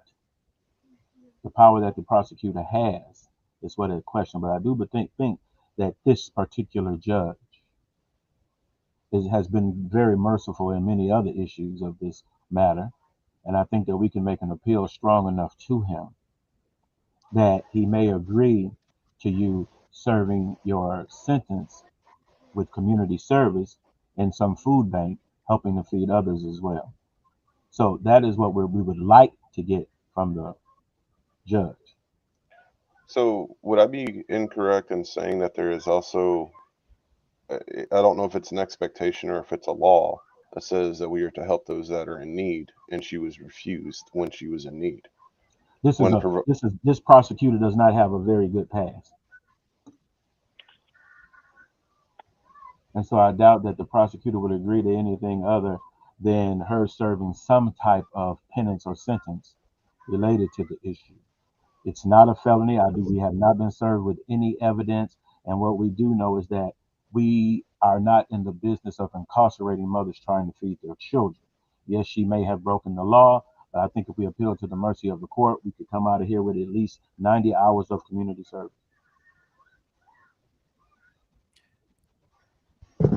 Defense, are you ready?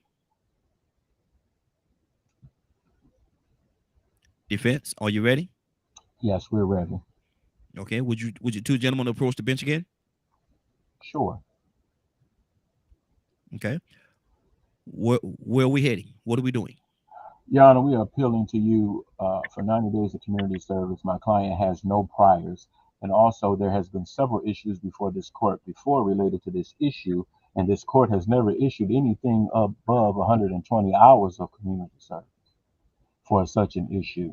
The prosecutor has already admitted that the best way would be the way that we present it in our plea. And so we would hope that the court would see that, one, it would be a waste of our resources here in this county to spend this time locking up mothers trying to feed their children. The council will provide several resources to our client to help them to try to get those services that are available, which she had applied for previously, but somehow got lost in the paperwork of bureaucracy and was denied. And this is why we're making this plea to you, because of course this is not a very violent crime at all. We think that the prosecutor is being very overzealous for some reason, and there may be some question of a need for special counsel in this situation due to some bias and prejudice put forth by the prosecutor. Prosecutor? Your Honor, we have on tape. Now, I'm gonna have to break away from a second, man, because we have to stick to that little $200, so they just stick to the felony. Mm-hmm. You know what I'm saying? Since we make believe, you know what I'm saying? I was just throwing a number out there, but let's say she stole a felony worth of groceries, clothes or whatever. Mm-hmm. So, Your Honor, the evidence has been shown. If you want me to, I can present the evidence in open court. Being that she's pled guilty, we can show this in open court, or you can see this video of her stealing these clothes and these groceries or whatever, and then you make your decision. As far as I'm concerned, we rest our case. She is pled guilty. It's up to you to do the sentencing. Do you want to see the video of this mother with children breaking the law? Prosecutor, I would like for you to. I think they said they would love to see the video. I would like for you, prosecutor, to go and have a 2-minute meeting with your team and find out the best way for you all to move forward with this. I yield 2 minutes to you to go and do so, and go talk to your team, and we go. Your Honor. Yes. Your Honor, I hate to interrupt you, but if she's already pled guilty and we have the video, there's nothing else for us to do. She said that she's guilty. Mm-hmm. And the amount that she stole, there is a consequence behind it. I mean, we have to follow the law, Your Honor. I'm sorry that she had children, but she had those children when she went in there and stole. Your Honor, we haven't seen any video, nor has my client pleaded guilty. Well, I think what it is, and I have to be very unbiased on this and look at both sides, but I think that she did plead guilty, but guilty with an explanation, and so that's a different something I have to take into account as well. But go ahead. Also, Your Honor, we would also like to question the fact on why the prosecutor is insisting this is a felony, when it is clearly not a felony, Your Honor. And we also believe that he has pushed this case inappropriately according to the laws of this jurisdiction. Well, my thing on that is whether it's a felony or it's a misdemeanor, but at the end of the day, she still broke the law, and so that's very important to my client, Your Honor. Absolutely. But what my position is finding out whether she's actually guilty of this, and if he has certain evidence, if he have the video, if he have certain things like a video showing her doing that, and if she has actually openly admitted that she did do this, defense, I think it's very difficult to fight against what evidence he have and her verdict for herself. What my stance is what will be the penalty?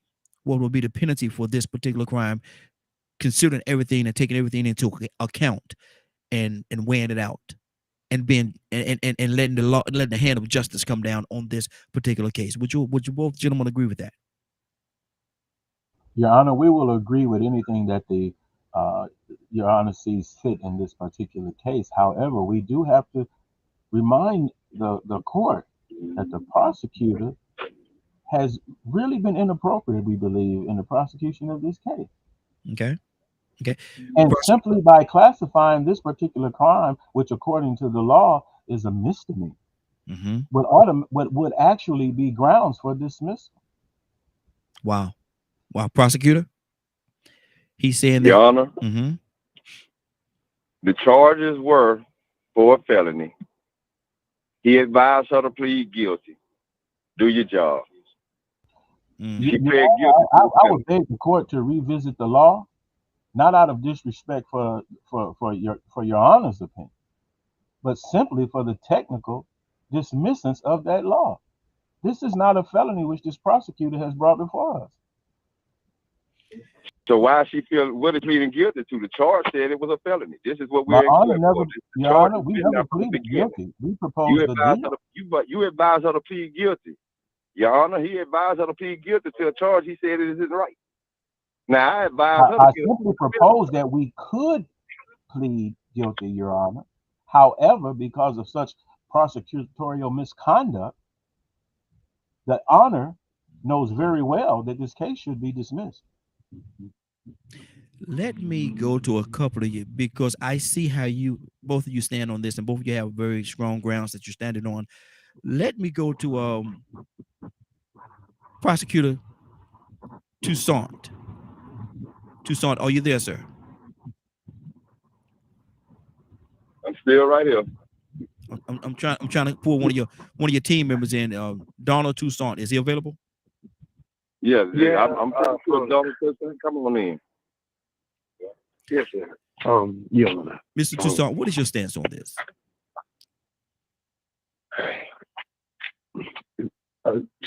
Your Honor, are we being biased in our decisions? Because it's clear that a crime was committed. We can all agree. Yes. Now, if we, Your Honor, every time somebody comes and says that they have an excuse for doing a crime, we'll have a world full of innocent, quote, people, which are actually guilty. She stole it. She took it. It wasn't hers. There are, Your Honor, help in society, in this community, that she can seek after. But sometimes you just have to work the system. Be patient. Does she have family that can support her? Does she have friends that will be willing to help her? But now, since she's committed the crime, she wants us to make decisions that she should have done in the first place. The penalty for this crime is clear, and I think, Your Honor, that we should honor the law. Okay. That's my take on it. Let me call up Mr. Cole. Mr. Cole, are you available? That's you, Badger. Oh. Come to the bench. Yes, Your Honor. What is your stance on this, sir? What state are we in, by the way? Doesn't matter. Just hypothetical. Doesn't matter. You're in the United States. Well, I mean, to be Badger. honest, Your Honor, we are looking to do, as Mr. Leonard was saying previously before. However, if we really need to continue to push this issue due to their misconduct, we may end up having to go into a very old certificate of need state laws. Mm-hmm. So this is a situation of an unfortunate, which is if this is an issue that has continued to happen here, should we really hold the mother responsible for the issues that of having to deal with such a stressful situation that it drove her to do or not do something that the defendant is trying to say that she is, because we have yet to see the evidence that she has. So So we're not going to say she's guilty or not guilty, as Leonard previously stated, Mr. Jones. However, this situation, the fact that it's been presented in this court multiple times, should also be shown that this is a very serious matter for multiple families in our county. mm-hmm. So are we trying to am I hearing you say in a roundabout way that she is, because of the fact that she has circumstances and situations in her life, she's above the law and the law should not apply? I'm not saying that at all. Never, Your Honor, would we Never. even begin to even imply that.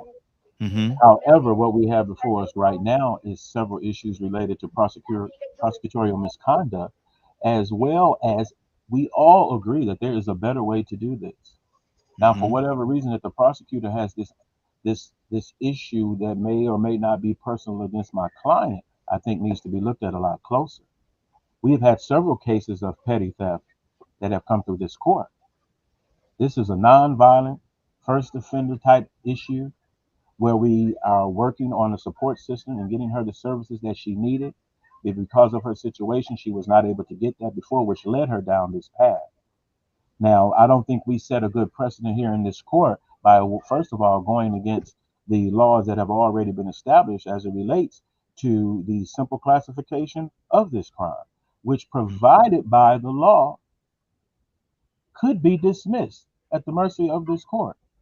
We're not trying to argue whether she was right or wrong, but we're asking for mercy for her from this court for such a misdemeanor as trying to feed her children. By incarcerating this woman would lead her and her children to a even worse path. But if it is in your authority to do so, we will even overlook the misconduct by the prosecutor Mm-hmm. in exchange for a deal of 90 hours of community service. My issue, sir, is everybody that go into a place of business and take things that do not belong to them. Are we to give them the excuse, I was hungry, or I have situations when they break the law? And that's something that's a path that we cannot go down. With Because- respect to the court, this is not about everybody else. Mm-hmm. This is about my client. Qualify for a conversion program. Mm-hmm. And there are several programs that have been provided in our law as well to reach out and assist individuals who find themselves in this very similar situation that many find themselves in. Mm-hmm. Mm-hmm. The overzealousness by the prosecutor, for some reason or what have you, leads us down just the path of misconduct. Mm-hmm. And we would ask the court to make notice of that. Let me go to the prosecutor, and then I'm going to go to the defendant herself, and then I'm going to my chambers, and I'm going to look over a few things, and we'll be back with it. So let me go to the prosecutor. Prosecutor, is Mr. Hicks? Mr. Hicks, are you available?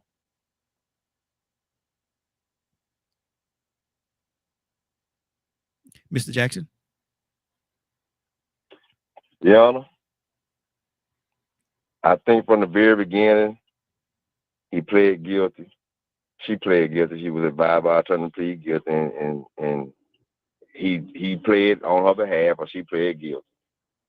We have I this object, Your video. Honor. The prosecutor is completely, I'm not sure if it is purposely or just in error. My client has not pleaded guilty. The proposal of the deal is what we're discussing. Okay. Mr. Jackson? It's based off what she pleads. Does she plead guilty? The deal, there is no deal.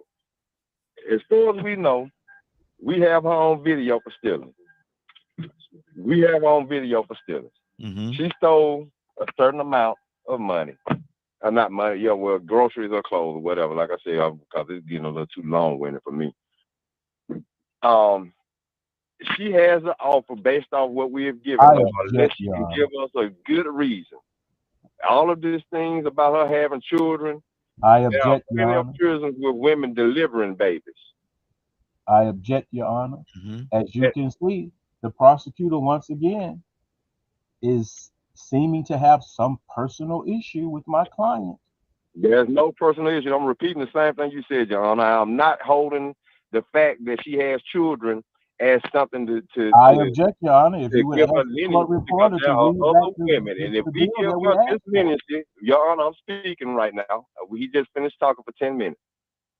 If we give her this lineage, then every woman can go out and steal that has children, and then go back and say, well, wait a minute, you can't arrest me. I got a baby. From that point forward, people will start having children and using that as an excuse to avoid punishment for crimes. She will not be the first woman in prison that has children. I'm pretty sure half of the women in prison have children. And believe it or not, some of them are ready to have a baby, and they will have that baby in prison. If this is his only argument to defend her against this felony, Your Honor, if she has pled guilty, you need to do what you need to do. You can speak to her or find out what the plea is. But this case, in the history of my representing cases, I have never been in a proceeding that has taken this long for somebody to plead guilty or innocent to something they did or did not do. Your Honor, I suggest you go ahead and move forward so we can end this proceeding. Let me Your go. Honor, if we could, we must also like to have it on the record that we came into court today and we could have been out of here in 10 minutes based on the proposal and the deal. It is a shame to waste such county resources that I would have to even go through the notion of requesting special counsel in this situation due to the bias of the prosecutor. Let me go to the defendant herself. Ms. Goddess, what do you want? I'm here, but I'm walking into work. So my defense would be that the store did not want to press charges against me. The prosecutor took up the charges. So that's basically it. Okay. Well, this is what I'm going to do. Everybody go back to your respective tables, and I'm going to go into my chambers, look over a few things, and I will be back. Give me 10 minutes, everybody. Give me 10 minutes. Now, that situation right there, that whole situation, how should that really have been played out in real life scenario? What should have happened in that situation right there? Rico, you want to know what should have happened? Yeah. I'm glad you asked that, because I'm finna speak. You know what you should have did? You should have threw yourself on the mercy of the court and spoke and fired your defense attorney like I did. Because had you said, this is the reason why I did this, Your Honor, I am sorry, I have never done this before, I would have said the prosecutor would like to request to dismiss the case. But your defense attorney came up so much trying to be professional, or what, I don't know where this came from, or legal or whatever, and you didn't have the opportunity to throw yourself on the mercy of the court. He decided he wanted to be legal and accurate, and so we're gonna stick to the letter of the law. I mean, that's what happens sometimes in real life in court. You get in there, man, and you have a defense attorney, and that defense attorney will be trying to stick to the letter of the law so much that the prosecutors will stick to the letter of the law. You know what happened when I fired my defense attorney in court, in the middle of court? He wasn't expecting it. She smiled and gave me a nod. Had I not done it, I'd have still been sitting there. Wow. Leonard, in a real life situation, you know, we painted the picture, and we know, you know, how when I think it went very well. That's the first time doing something like that, so I think it went very well. What in a real life scenario, what should happen? What should have happened? And actually, in a real life scenario, the judge would have given us that 90 hours of community service. For the very simple fact how simple this case is. Most judges and people who are serious don't trifle over small matters like that. Especially they don't expose themselves as being biased for some reason. They would have never compared everything to this case. See, and I've said in many of courts. What do you mean? What do you mean when you say they wouldn't have compared everything to this? What exactly does that mean? Because what everyone else is doing has nothing to do with what this person is accused of doing. And never should. But what about precedent? What about precedent? You try to use precedent that she had children. That ain't no precedent that she had children. Even juries and everything. Children get locked up too. One at a time. Go through this. Like, say, for instance, I sit in children's court, right? In a juvenile court, especially dealing with kids in the system. There is no zeal to punish people for just merely trying to survive in such a case like this. They even have issues. They even here in these counties where I'm living at, will allow, and I know you black people didn't know nothing about it. Do you know they allow some white folks to go to jail on the weekend so they don't lose their job? Wow. They let them go free to go to work, and they come and do their time on the weekend. Because it's not to send these people to hell. If you make some proposal that says, okay, yeah, I did it. I ain't no hard criminal, but I tell you what, well, go down to the soup kitchen, give me 120 hours of community service, and go to class. Not incarcerate a mother with children that's already in a situation where she can barely feed them. If you sit in a court, they allow these people to take these alternatives every day, even with people guilty of drug use and things of that nature. That's why you have all these alternative courts. Because through locking mothers up trying to feed their children is not in just the agenda, the motive behind the law.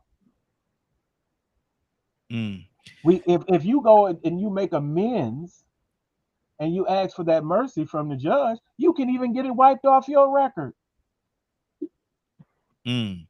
Wow. Man, you know what? It's funny that we're having this conversation because we in a reality. Now let's go to reality. Let's look at the United States, the judicial system, the prison system. How many people getting exonerated for crimes they didn't commit, and the misappropriation of court, the misconduct. Let's talk about how much of this goes on, how strict it is. Let's talk about how black people talk about sentencing guidelines and how they've been biased. Now you speaking like this is automatically a world where black people can depend on what you're saying and that these people don't go through this. You know how many women are in prison? I got aunts that been in prison. I got an aunt that had a child in prison, man. You know how many are not in prison? They didn't care that the people. Look, it's women getting treatment now that's doing meth and heroin. But my aunt that did crack had to have her baby in prison, and she still look. He ain't even got her last name no more. And that's why you can't compare that. So, and this is the United States that didn't give a damn about her children. So what you're saying right now is you still got to look at the reality of how the court system is. So now we actually was arrested this case and leaving in Raheem's hand right now. You got her screwed up. If they in Texas or Alabama and you coming up in here talking that mess, you ain't gonna get too much more money. Cause that ain't gonna fly in Alabama where people could kill you in your front yard and then lie and get away with it. You ain't got to defend yourself. And the system, the system we talked about earlier is still geared towards certain people. How was that part of our case? Okay, hold on for a minute. We got a few other people that came online here. We got God is back. I think Ryan. Yeah. Hey, what's up, man? Ryan, that you? Hey, y'all.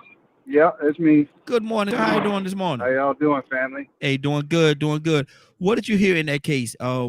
Being former law enforcement yourself, the young lady, she went into the store, had no exhausted all her avenues, man, had no way of feeding her kids. She went into the store and stole some food to feed her family, and she was in court. Prosecutor said, you know, she's not above the law. You know, she broke the law. I got videos showing her did this and Yeah. say that she actually did it. The defense is saying that, okay, she did it, but we want to have her just to do community service. She doesn't have any priors. She has a clean slate. Just give her, she got to go back home to them kids. She did it because you're trying to feed them kids. And if we take her to jail, it's gonna put them kids in a worse situation. So there's both sides. There's an argument on both sides, but the defense want her to have give her community service. What do you think, being former law enforcement, what do you think should happen? Well, first of all, I would want to know the dollar amount of the goods stolen. Mm-hmm. Because in most cases, if it's under a certain dollar amount, there ain't much they could do. It's a misdemeanor.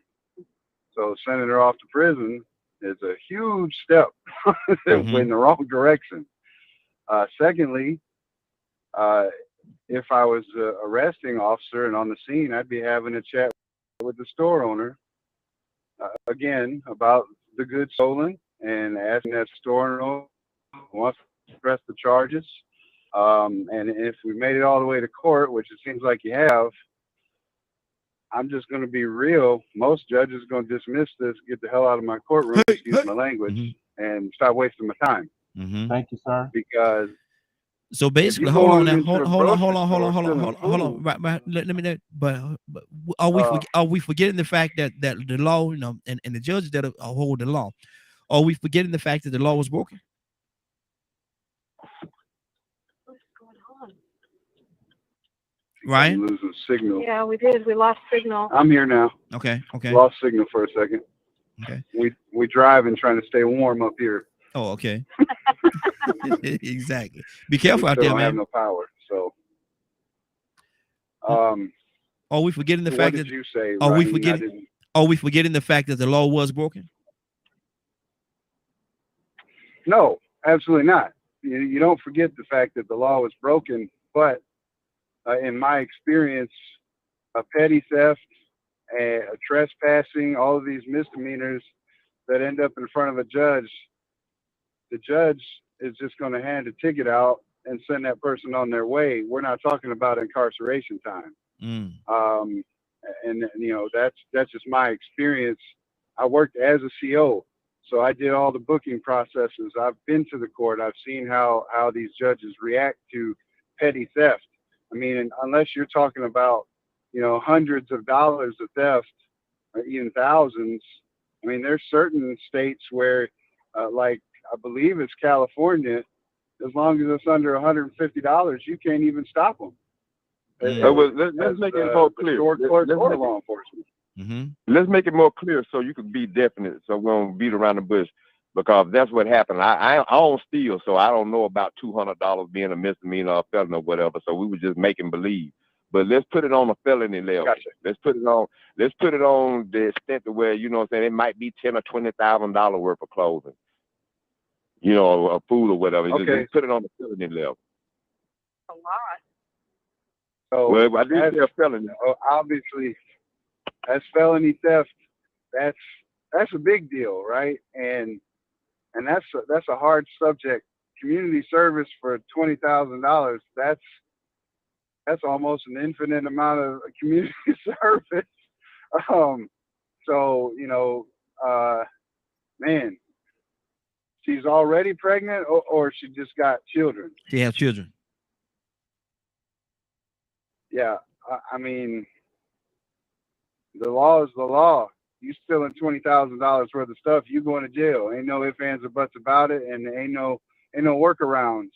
Like, that's a lot of money, and that's not a I'm just trying to take care of my family. That's you must be doing something else with the goods you took, because $20,000 of clothes.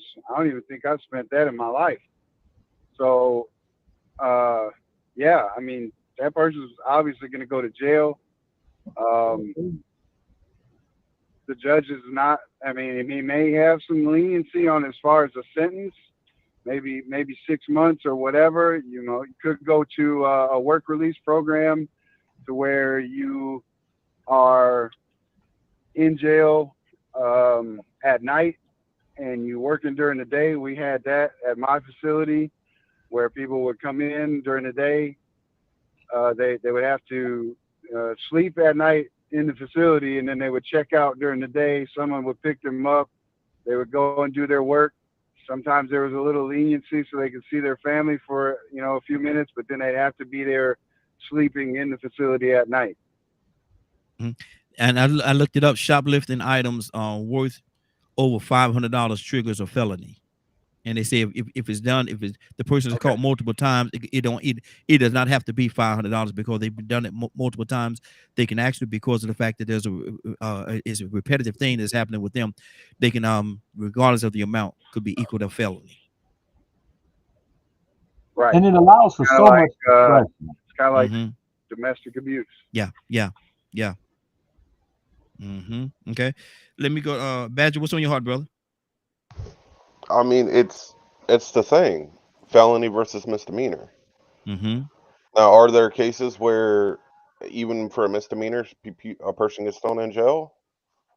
Yeah, but how many of those are there versus the ones that don't get put in jail? Like, you know, that's where, like, there's a lot of study and research a person would have to do to find out actually what kind of numbers those actually are. But we're talking to people that actually deal with the court system on a regular basis. Those are the ones that, you know, I don't deal with court systems, so I would have to go look up the numbers and research the numbers and talk to people that do deal with the court systems for me to have a more educated voice on this matter. This is this particular type of matter I don't have a lot of information on, so it's hard for me to say on it.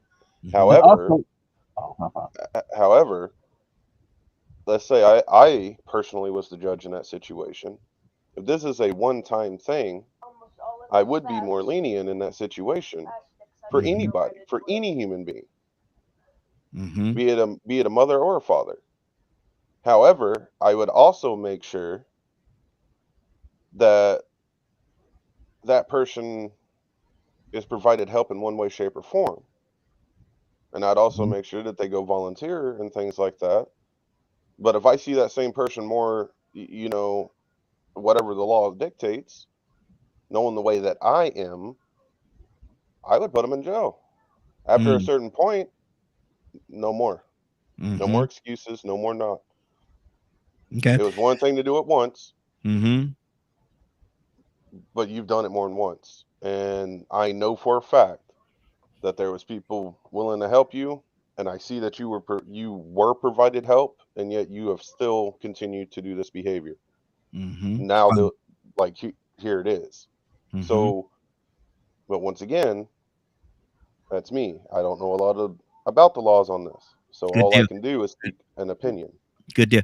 508-924-3521. 508-924-3521. Give us a call. I got to do this right here because if I don't say good morning to my mama, boy, after the broadcast, I'm gonna get a phone call and she's gonna get all on me. So, mama, good morning. Love you, baby. Love you dearly. So I had it. Mama, love you, baby. I said it. I said my shout out. All right. Look here, I ain't gotta hear it now. Mr. Hicks, what's on your heart, brother? She over there laughing now. Oh, I had to step away, so I'm sort of lost. Guilty or not? We hadn't determined yet. Oh, okay. I'm gonna listen a little longer. I stepped away, so I missed a big part of things. I don't know. Man, you missed the whole court trial, man. We had a whole court trial here, man. You missed the whole trial. I sure did. But let me go to who else we got on here. Let me see. Oh no, I think Leonard was trying to say something. But God, it hadn't been determined whether or not you're found guilty or not yet. I hadn't came back out of my chamber. We And just I kind of want the prosecutor to be held in contempt, actually. wow. Why you want to now you want to so if he's held in contempt, you gonna defend him? No, I can't. Wow. Wow. But I warn the people of this county, Mm-hmm. be very careful when you go to the polls next time. Mm-hmm. So you're not gonna vote him in? You're gonna make him lose his job? Well, I wouldn't suggest that, but I think that the county should know what has happened here today. And what a courage, what an awful display of the intent of this court to even support a prosecutor who has behaved the way this prosecutor has behaved in this simple case. Well, the prosecutor's job is to find the person guilty and to present. But the prosecutor's job also, Your Honor, should be to know the difference between a felony and a misdemeanor. Well, it depends on how much she stole. Now, if it was $500 here in Georgia, it's a felony. Well, it depends on how much she stole. But we weren't even presented with evidence. What about the video of her stealing, though? What about that part? Any video? Huh? We don't know anything about a video. Prosecutor, you got a video? And at this point, I believe that the video itself would almost be in contempt. If we go any further, the embarrassment of this court would be that they allowed this prosecutor to proceed in such a manner. What about the fact? What about the theft? We overlooking the fact that your client did steal something. Your client went to that store and took things that did not belong to her. I don't think that we overlooked it at all. In our proposal, we made a deal and proposed a deal to the court on how the majority of the cases that we have handled related to petty theft and how we have proceeded. And that's why we asked for the discretion of the judge in this case. What you try to do is come in and be the defense and the judge, jury, and the prosecutor. You wanted to be all of that. You wanted to tell the court what they was going to do in this situation, and that part did not set very well with the judge. Well, we would be shirking our responsibility as a public defender to do such. Mm-hmm. Is Rico, you there? Rico might have stepped away. He may be on another call. He may be on another. Once again, Your Honor, the prosecutor even here. Lord Jesus, this dude, what? This dude, Mr. Hicks. Ms. Hicks, you back with us? Mr. Hicks? Okay. Let me see. Badger, go ahead. You got someone, he said his mind is blown. Because like I'm sitting here and you're putting me as defense and I'm sitting here like I'm working hard, but I couldn't do it. Mm-hmm. I'd be the one that goes up there and goes, look, she's guilty and we're pleading this. Mm-hmm. I'm not a lawyer at all. So Leonard knew this. That's why he wouldn't let me speak much, because he knew I'd end up going, I can't do this lying crap. Mm-hmm. I don't know how to do that. Like, no, she's guilty. Sorry. Like, it's just, yeah. Hey, Goddess, you hear your defense throwing you up under the bus? Goddess, you there? Yes, I'm here. Yeah. Do you hear your defense? Your defense throwing you up under the bus, saying you guilty? That's your defense now. I hear my defense team, but I told her she should have fired him. But the situation is, okay, and I'm gonna speak for myself. The situation is that on the defense that first of all, and if you heard what the police officer said on there, he said that they did not, they should have been thrown out of court from the beginning. Mm-hmm. The grocery store people did not want to prosecute. Mm-hmm. The prosecutors wanted to take up. The prosecutor wanted to take the case anyway, so they picked up the case anyway. So therefore, you don't have the grocery store there to testify. So they're not there to testify. All you have is me. I'm not really saying that I'm guilty, but I'm not guilty. It's just the fact that I plead not contesting. Mm-hmm. So that's what they're trying to say. And then also the fact that I do have children, and this is below a $500 limit. It was $200, which should be actually in a diversion trial plan and a program. So by being in a diversion trial and program, that's exactly where we should be taking it to. The fact that you would do irrevocable harm by placing that female into incarceration, because there's the children they will be placed also as well. So not only are you incarcerating her, you're incarcerating their children. But see, So that right there, the prosecutor stands on the prosecutor's. Don't mean to cut you off. Sorry about that. But the prosecutor's stance on that was you knew you had kids when you went in there stealing. But that was the reason why I chose to go in there and do what to go into the grocery store. Mm-hmm. And what the prosecutorial misconduct is that they decided to take a case without anybody even pressing it. So they picked up a case, and then the prosecutorial misconduct is they decided to try to give me a go against the law and give me a felony when it should be just a misdemeanor. But you know the prosecutor used that when I got the domestic violence charges, man. She didn't even show up. But see, my thing is the prosecutor does. Hey, let me tell y'all something. The prosecutor does. Hold on for a second. Rico, hold on for a second. But the prosecutor does pick up cases though. The prosecutor, sometimes the police don't even want to move forward with it, but the prosecutor will pick up cases and take it forward. But go ahead, Rico.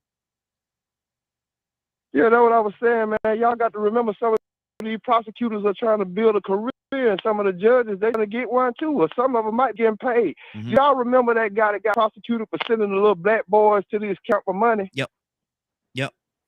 I mean, come on, man. Y'all talking about, I could really tell that ain't none of y'all been behind that in that courtroom, and was the one it affected. Mm-hmm. I used to do things like this regularly and represent people. I ain't saying witness. I said the one affected, the one facing the charges. When you got a defense attorney sitting up there gibber-gabbering and going around, and you like, wait a minute, he ain't even said what I said. Mm-hmm. He ain't even said what I want him to say. You know what I'm saying? He gonna make it worse on me. I don't think y'all have been in a situation like that, man. Where you would, I mean, I'm listening. I'm like, some of this stuff is being said, and these accusations, a judge wouldn't even let it go that far. Even on my end, it was just some things that went on. I'm like, nah, this wouldn't happen in no court. This wouldn't happen in no court. You know what I'm saying? And so, the thing is this is what I would have done based off Rico being the prosecutor. I would have gave her an opportunity to tell me what had gone on, just like she told that store manager. And then I would have dismissed it. I would have said, Your Honor, the prosecution chooses to dismiss this case. Mm-hmm. Mm-hmm. But based on where it went, how she was like, well, he lying, and then she want to come up front. The grocery store owner didn't want to press the charges, but the prosecutor decided, oh yeah, give her the book. Mm-hmm. Give her the book. She didn't even have enough sense to come up here and realize, you know what, man, I might need to be careful of how I come saying this thing, because this is the one threw it at me. So I need to appeal to them and let them know, y'all, look, I know what I did was wrong, but man, the way this system set up, I couldn't help but to do it. Y'all got to just, man, give me some leniency, man. Give me some mercy, please. I'll never do it again. I ain't never been caught. They ain't never suspected me. The grocery store, I mean, I would, man, listen, if my attorney didn't say the thing, if things need to be said, I would have did what Rico did. Mm-hmm. Your Honor, I'm fine him. I don't need him. Mm-hmm. Mm-hmm. But see, I listened to every word, and you said I ain't never been caught. You didn't say you ain't never done it before. You say you ain't never been caught at this before, and so that was very. I said that on purpose. I know, I but said that on purpose. Exactly. But see, I'm just letting you know. I listen to every word. See, I listen to every word that somebody said. Y'all don't know. I pay attention to every word. He said, I ain't never been caught at this. I ain't said I never did it. Right. Yeah. And I like that. Sometimes that's what a prosecutor has to think of. Mm-hmm. If you were comfortable doing it this time, what's to say that this is just the only reason you were in here because you got caught this time? Mm-hmm. Because this store has a big problem with stuff coming up missing, and from the way it sounds like they think it might have been you, miss, because you had a whole lot of stuff you walked up out of here with like you was real comfortable for your first time. Mm-hmm. Mm-hmm. And we done heard these stories before. I didn't do it. Mm-hmm. Right. Yeah, go ahead, Leonard. I have hundreds of cases Mm-hmm. documented where people have come to me for assistance. As an activist, even, this is what we do. Mm-hmm. This is why we sit as court observers. Because think about it. Most people who have been to court, no, prosecutor would throw this out. He's gonna do some community service. You got some diversion treatment program. Boom, done deal. But see, when we find them prosecutors that are overzealous, that's how we look at things. Okay, so what else is at play here? Mm-hmm. I had one woman come to me for help. She don't sold to her undercover. The judge know her by first name. Good Has Lord. warned her on other occasions that he does not want to see her in this court again. But the family would come to me and ask me to help assist with representation to try to get her off. For what? You told me she don't sold to the undercover. Mm-hmm. And this ain't her first offense, nor her second offense. So what do you expect me to do? I'm appealing to the heart of the matter and trying to ask the judge to use his authority, which he do have, Mm-hmm. to give this person a second chance. Not to look at this the way all these other cases and all these previous biases and prejudices, and not bring that into this particular situation. Even with trying to preserve families before you take the children, we try to get them into programs and things like that. And then you may have domestic violence or what have you, and you try to work with that family so you don't have to take the children. Because one, it's not about just throwing everybody in jail. Now, if you're only looking through the lens of race, I understand. But there are a lot of people that go to court and get second chances. I know folks who have done terrible things and have been given second chances simply because they were underage. Mm-hmm. But imagine this: you have a right, even for something as simple as to go to a jury trial. Do you think the court is interested in this jury trial of petty theft? No, because you're not going to be able to convince a jury looking at a woman trying to feed her children that she's some hardened criminal. When she didn't steal no money. She didn't steal stuff to sell. But she She still sold stole. food to feed. But she still stole merchandise, and that within itself is a crime. Exactly, which is why we're in front of a court to begin with. Mm-hmm. Mm-hmm. Let me go to Cassandra. Cassandra, good morning. How you doing this morning? Good morning. You've been listening. You've been listening to us this morning. I haven't gotten the gist of what's going on. Well, we had a court trial today. And Goddess was the defendant. She had kids. She went into the store and she stole food. She's exhausted all avenues. She didn't have any way of getting any food to feed her kids. Nobody help her.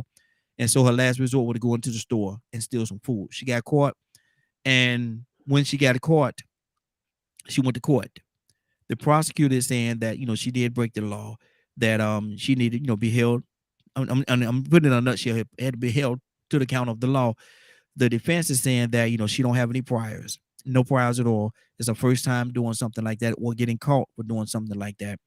And he want her to have community time. She have kids at home. She said the reason why she did it was to feed her children. What do you think should happen in a situation like that? Absolutely, she should receive, especially if it's her first time, being caught, as you said. She needs to be able to get community service. Why would you put the family in more jeopardy? And you know the facts that she does have the children. She has, proven that she's tried to get help or put in for help and hasn't been able to attain it. So why would you prosecute her children as well as her and not just give her community service? The humane thing to do, the mercy of the court should be to give her community service. First time offender, come on. Mm-hmm. You're going to give her time for stealing food for her family? I understand the law. Plus, how much did she steal? Did she steal $500 worth of food? Or, you know what I'm saying? Mm-hmm. That determines, because over a certain amount is considered a felony. So if it's a misdemeanor, why put the family through that? Think about it. if you were to put her in jail for trying to feed her family, what would happen to her children? Now you got something else that would be going to the state to have to take care of her children if she doesn't have family. It doesn't make sense. So, Okay. But I mean, let me throw this at you, anybody should Cassandra. recommend, any decent judge would recommend communities give her community service. Okay, now I like to I like to do both sides of the coin. I want to hear your take on this. I'm gonna go to Ryan after this. But I'm dealing with both sides of the coin. Yes, all the stuff you said is true and should be taken into account. But did she take into account the fact that she was breaking the law when she went in there and stole that stuff, knowing she had kids at home? Cassandra? When it comes, let me say this, when it comes to feeding my children, and I really get desperate, I'll be selling my body, I'll be stealing out the store. To feed my children, I would do all of that. I'm just being straight up honest, and we can be holier than thou and say, I never do that, and I ain't never gonna say. Let me tell you something. If it comes to feeding my children, everything is on the table other than killing somebody. That's the only thing I would not do. I would not kill, but sell my body, yes. Wow. And you know what the reality is? The reality is most women in jail for that reason.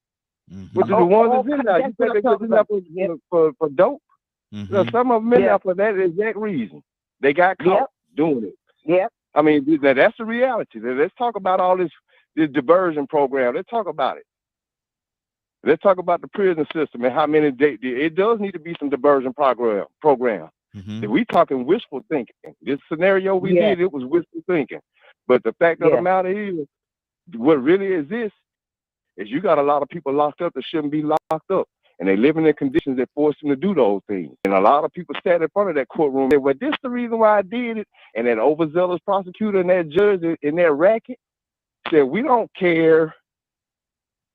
I mean, that's what the truth is. Yeah. You know, I just said that man got arrested for selling those children, a judge. Now, that's what the reality is. If we're going to ignore that, then let's just stick to the scenario that we gave. But the reality is, God is going to be in trouble. If she stole enough for a felony. Good. Let me go to Ryan. Ryan, what's on your heart, brother? I don't know. I haven't been here the whole time, so it's kind of hard coming into it and catching all the what ifs, right? So if we sticking to just facts, I'm with Ryan, Leonard. Like, Ryan, let me ask you this. go Now, but Ryan, let me throw this at you real quick. And I understand what some people are saying, that she got the kids at home. We have to take we have to take in account that she has kids at home. We have to consider that as well. I would not be filling that up with gasoline inside. Okay, you got something going on. but my thing is but my thing is this right here. We're supposed to take into account that there's kids at home, and we should consider that. But shouldn't she also consider the fact that she have kids at home when she's going into that store to steal things? Should that be responsibility of hers as well as ours? Well, when you put it that way, yes. But at the same time, like Cassandra was saying, it's whatever for my kids. Right. But in the moment, it's almost like a what do they say, an act of passion, right? When somebody killed a spouse over some crazy stuff because they in their right state of mind, it's the same thing. Like, you don't really think about the actions when you're trying to take care of your family. Sandra said she'll do whatever it takes to make sure her kids feed except for kill. Well, I'm here to tell you, if you coming out with a bag of money, and it is what it is. That's just me, and that's coming from my background, But I'm gonna do whatever it takes to take care of my wife and kids. And it's a crazy scenario. So when you put it in the context of she should have known better, she knows she's stealing is wrong, and they're gonna take her from the kids anyway when they catch her. Yeah, that's true. But she probably wasn't thinking about that at the time. She was just trying to put food in them babies' bellies. So, but like we said, you said first offense, no priors, clean record. This is going to go in front of a judge, and she's, the big thing is even if the prosecutor picks it up, I'm pretty sure that the store owner is going to be there and say, Your Honor, I want to drop these charges. I never wanted to press charges. And he's going to have to take that into consideration. You know, this woman was just trying to get food for her children because she didn't have any other avenues. Which brings up another point of contention. If you're that poor and you have children, plural, I guess you need to be down there at the Department of Human Services getting some food stamps or some WIC or something. Because those avenues are open, and unless you're caught stealing food stamps or you're caught selling it or what have you, they're not going to deny you food assistance in this time and age if you have no job and you're a parent of multiple children. So there is avenues. And emergency assistance too. There's also emergency assistance. Well, they'll drop that into your account like immediately. Not only that, but there's churches and everything else out there that take up food collections and everything else to pass out to the needy. So there are other options out there. So that kind of maybe changes my mind a little bit on she was just trying to take food for her kids, because there are other avenues. But you know, in the heat of the moment, again, it's a crime of passion. Like you're trying to take care of your family. So I don't really know. And also, can I add, Raheem, that also when you're looking at these things from a broader picture, especially on humanity, you've heard my man Ryan. Ryan was a police officer. He knows how it goes. He's from the city of out there in Detroit or what have you, and things of that nature. If you go into court and it's truly an issue of survival, the court recognizes that. But see, I've been around jokers that say, I had to sell dope to survive. No, you did not. Because the first thing you did was go fix that car up, buy them rims. You got these chains and these all these clothes. You wasn't trying to survive. You just rather sell dope. I could have sold dope. I was in the same situation. I could have been robbing people, doing all sorts of stuff. But I took my butt down to the Department of Labor and got me a job. So at least I could eat.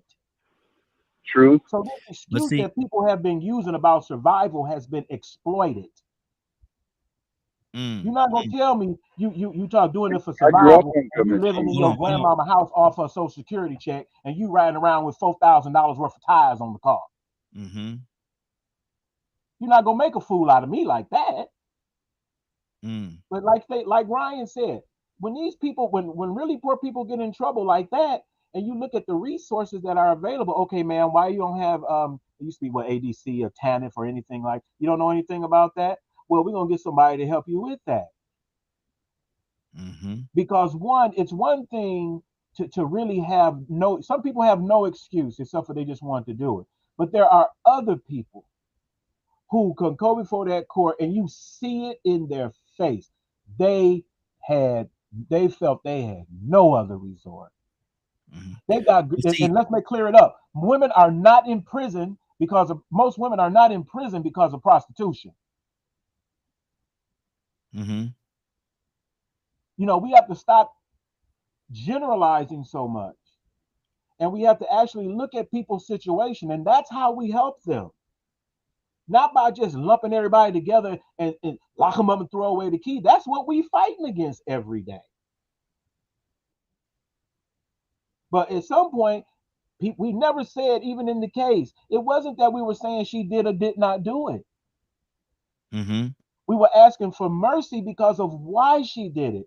And we presented the story of why she did it to the court for the mercy. And the court would see, man, I'm not wasting all these resources when we can get this woman food stamps and everything else and sit here and they go plead not guilty. And then you want to go to a jury trial. Then you want to bring out on a misdemeanor. No. Good deal. Stay right there, Leonard. Let me go down. Tucson. What's on your heart, brother? Should she be prosecuted? Should she be able to walk? Community time. What should happen to her?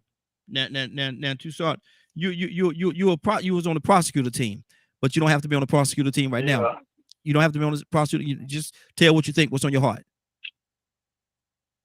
I'm tell in, but you know, like Leonard said, everything's not cookie cutter, and some people, the reason why they get away with stuff is because we generalize everybody. That's your problem. But people use that for excuse. Oh, I'm trying to feed my family. Well, your hair so nice. I like them nails you got on. Mm-hmm. So there's a problem. You taking care of, but your children struggling and you stealing. Mm-hmm. That's a problem. You mean to tell me you got $400 hairdo, and your toes are done, your nails are done. You're smelling good. You're smelling trying good. to feed your family. You're smelling That's good. child abuse. Yeah. Mm-hmm. That's neglect. That's what that is. So she should go to So jail. we got people that should put her to jail. Bye. I'll see you when you get out. I'll visit you once a month. Because what I'm saying is, if you steal in the field to feed your family, and we understand that, there are women that are struggling, you shouldn't, and I'm not saying you shouldn't keep yourself up, because some people are really homeless, but they trying to find a job, so they dress the part to try to find a job. But you don't know it. They sleeping in their car. They taking a bath in the restroom. Mm-hmm. But when you got your hair down to your legs and you stealing, we got another problem here. That's a little bit more. Exactly. So that's what I'm saying. Good day. Leonard. Oh, hell, the good Bishop Gregory Adams. Hail to thee, great good Bishop Gregory Adams. Bishop, good morning, sir. How you doing this morning? So silly, man. I'm great, man. I'm listening to the show, man. I'm Talk directly into that phone so we can hear you better. Talk directly into that phone. You're a little bit low, brother. All right. I'm listening to the scenario, Mm-hmm. and We still can't hear you. Everybody got some very good points. Let me do this. Everyone has some very good points. I'm listening to it, and having served in law enforcement, I ran into situations like that. I really did, and I did not arrest the individual that was stealing, but I did pay for the food and what they told me their hardship. But one of the things I said to the person that did it, I said, "Why didn't you go in and talk to the manager and tell them about your situation?" Mm-hmm. Well, I didn't think they would listen. I said, "Well, I listened, and I'm the one that has the right to restrict you from moving. I got the right to put you in jail, but I'm not going to do it based on your story. However, if we run into this situation again, this is going to be the downfall of your own doing. So pay attention to what you're doing as you do it, because it does not hurt. Pride causes you not to ask anyone for help. But to go out and like Cassandra said, hey, man, I got to take care of my children. Yeah, I'll sell my body. I'm not selling my body just because that's just for the heck of it. I'm doing it so that I can make money to provide for my children. But in today's society, and I think it was Joseph who said something along the line with, all these other services out there, DFACS and learning stuff about that. You got all these other resources that are out there to help you, to keep you from becoming a criminal or putting yourself in a situation to go to jail. Nowadays we got all these signs of it. We're hired. But folks don't want to work at McDonald's or work somewhere and say that's beneath me. But there's nothing beneath me when I need money to live and survive and take care of myself or my family. But the scenario was great. The responses are everyone's, which are great because they're bringing to life the reality. Sometimes leniency does pay out or play real good for others. And being a stickler of stick in the mud about, the law, you broke the law. Yeah, there are some things that you have to be patient and deal with. And even Christ, when they caught the woman in the very act of adultery, and there's their custom and ritual, amen, somebody did that, you stone her. Jesus didn't stone her. He had piety. And he said, he told him, now, y'all he who's without sin, you cast the first stone. And there was nobody able to throw a stone. They all from the greatest to the least dissipated. He's right now and he lifted up himself and said, where are your accusers? She said, I have none. He said, well, go on, don't you do it no more. See how simple that is? Yeah. So we got to bring common. If it were me, how would I want it to play out? But there are so many different resources, man, that are out there to help people. But it does not hurt to ask the store when you're in a hardship. I need to feed my family. I'm not working. I'm out of a job. Could you allow me to do this? And I'll come in and, if you want me to come and sweep your parking lot to do the store, or would you hire me? Simple as that. So, I love it. Just enjoying it, man. I had to call in and give my 2 cents. Hey, good deal. Appreciate you, brother. Appreciate you. Badger, what's on your heart, brother?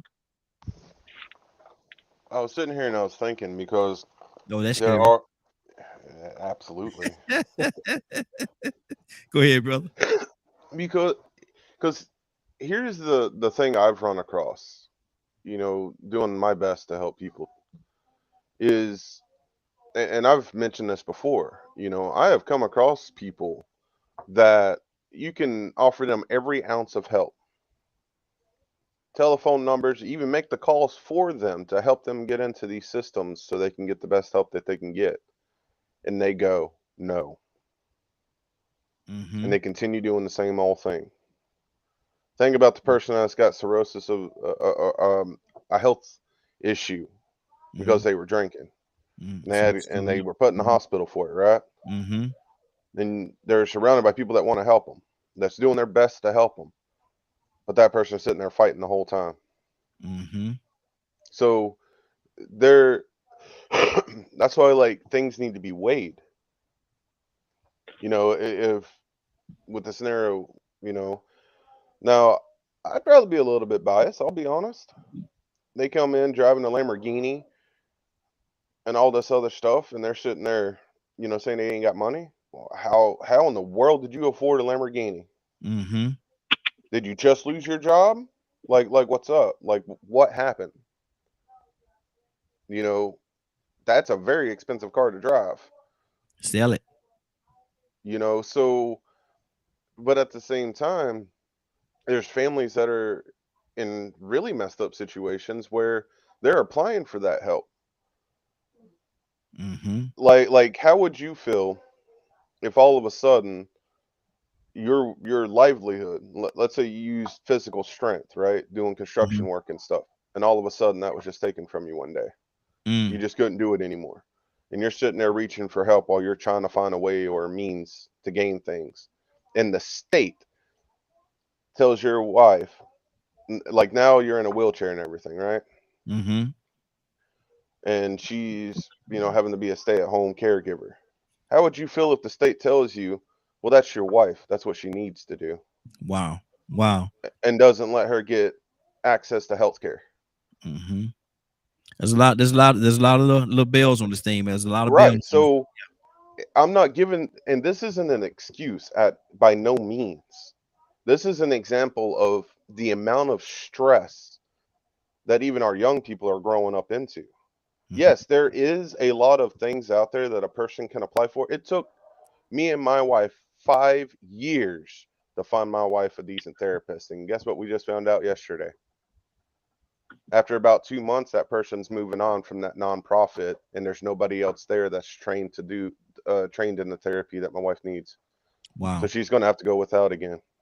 Let me go to so there's just so many, there's so much depth to this conversation, because I'm not sitting, I have to agree and disagree with Brother Bishop and Joseph. Mm-hmm. Yes, there is help out there to a degree. Mm-hmm. Good deal. But there are a lot of people that don't get access to it. Okay, stay right there, Badger. Let me go to Mr. Hicks. Mr. Hicks, what's on your heart? You gotta get out here. Mm-hmm. Well, I'm just listening. It's been very enlightened, spiritual. I was thinking the thing that Leonard said there was just the core of where I've grown to. It's easy to treat people right that's treating you right. It's easy to be nice to people that's being nice to you. But the real test and stand on your principles, how do you respond when you're not getting back, not receiving it back, reciprocal? Mm-hmm. That becomes a personal kind of purpose in life, to be a hero, to overpower any part of yourself that make you doubt the wisdom of these scriptures, the wisdom of these things, are higher principles of life. But it's been a great talk. I've been absent a lot of it, trying to handle some other stuff on the phone with one of my grandchildren. But okay, good deal. Absolutely appreciate you, Cassandra. Now, we say that helping people and want to help people, want to do these different things, and you come in contact with this every day, 3, 4, 5 times a day. question for you is this: does everyone want to be helped? No, you're always going to have that small amount of people that don't want to do the work to get help. But please, because when we say that, people minimize, or minimalize the people that really need it. Can I tell y'all, I know women that are working 2 jobs right now, and they can barely feed their children. Why? Even though they're getting food stamps, because the prices of everything is up so high right now that you can't even find affordable housing in Atlanta, because the people that own the properties in Atlanta are evicting, not evicting, but telling the tenants that, hey, I'm shutting this house down. You have to move. You got 30 days, whatever, 60 days. And people are scrambling, and there is nowhere in Atlanta to find housing. Point blank, you talking $1,800 for a 1-bedroom. Yeah, easy. I mean, that's across Atlanta, easy. Yeah.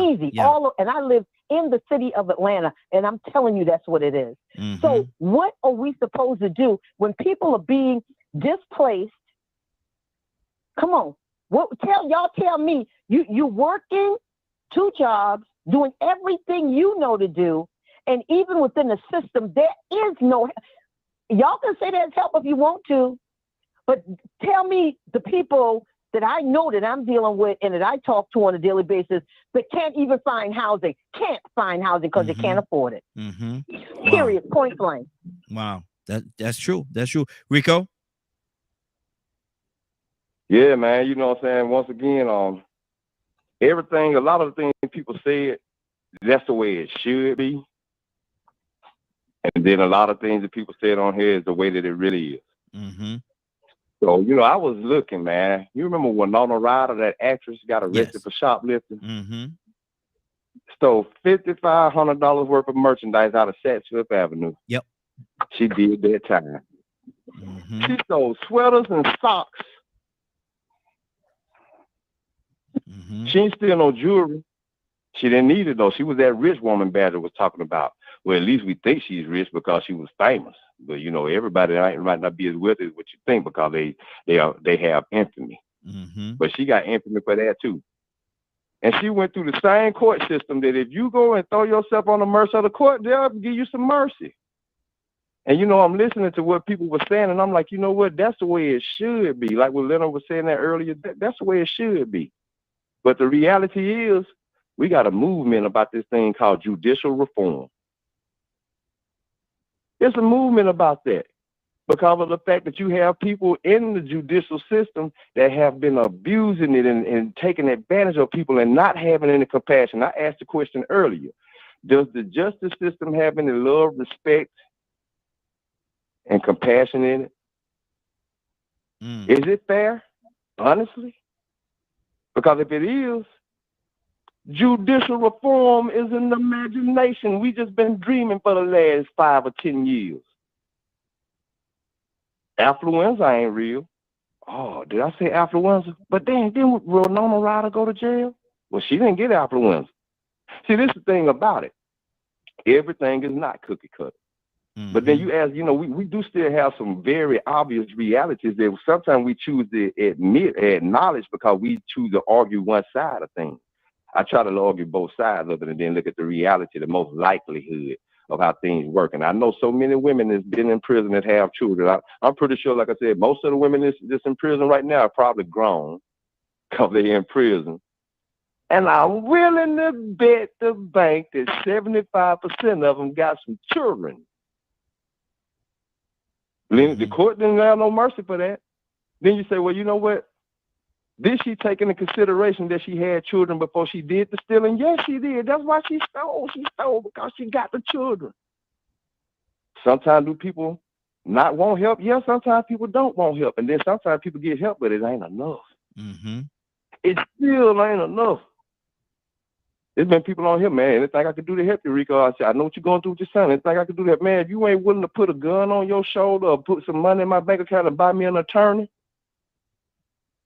it ain't enough. Whatever help you give me, it ain't going to be enough. So, yes, these women, that do this, if that would have been Goddess, the court probably would have heard it better from her mouth. But it still would have been in the heart of the prosecutor to receive it. And then beyond the prosecutor, it still would have landed in the hands of the judge. So everything lands in your lap, Raheem.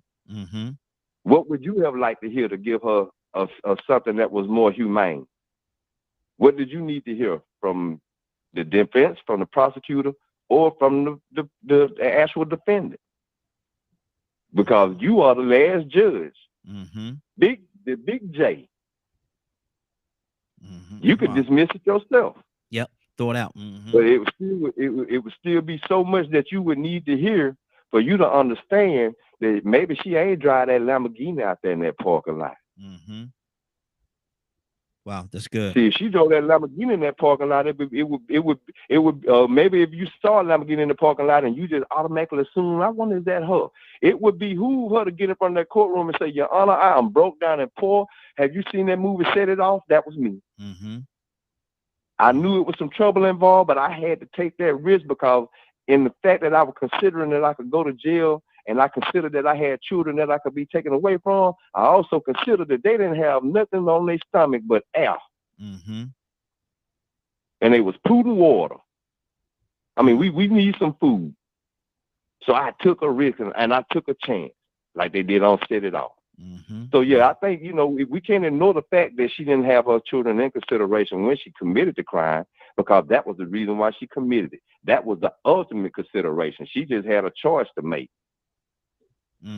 A risk. I'm sorry, Rico. Was he finished? Can I say something? Yes. Yeah, I'm good. I'm good. Go ahead. How many people on here have ever gone to bed hungry? That part. How many? That part right there. How many of you know what it's like to go hungry? I mean, to actually go hungry. Well, if you've been in that position, then you understand. If you've never been in a place like you had parents or a single parent that was able to put food on the table every night, just consider if you didn't have that. See, sometimes you can't feel what a person feels unless you've been there. You have no clue what it's about unless you have felt that. You understand? Yeah. So until you've been hungry and don't know where your food coming, that next meal is coming from, you have no idea what some people go through on a daily basis. Right now, their children hungry because their mother or their father can't put food, don't want to, can't put food on the table. I'm just saying, I need us to think about that. Wow. And before we leave, some people, it ain't that some people don't want to help. Some people are ashamed. It's funny that you brought that up, Cassandra, because last night I sat back and watched somebody, and me being observant, I thought to myself, wait a minute. Joker don't look like they're in good shape, man. You know what I'm saying? I wonder if they done ate anything. So I just happened to go up and say something when y'all get through. Yes. About 10:30. Man, you ate anything today? I ate a little something, man, but really and truly, I really can't stand to get something to eat. He didn't even ask me. I just recognized it out of concern. I just recognized it. Come on, let's go. Took him to McDonald's and got him something to eat, even though I wasn't going to go broke now. Don't get me wrong, but he needed something on his stomach. But I could have been unobservant and just been caught up in myself and not even asked that, and that person would have been sitting there hungry. I don't know what that felt like. I didn't know if he was hungry or not. But something told me to ask him, and he was, because I know how that feels. So it was something told me this dude ain't ate nothing. Wow. Something just told me that he ain't ate nothing. Because I know how that felt. So I mean, that's big what Cassandra said. I don't know if many people know how that feel, man, but hey. Yep, that's true. Goddess.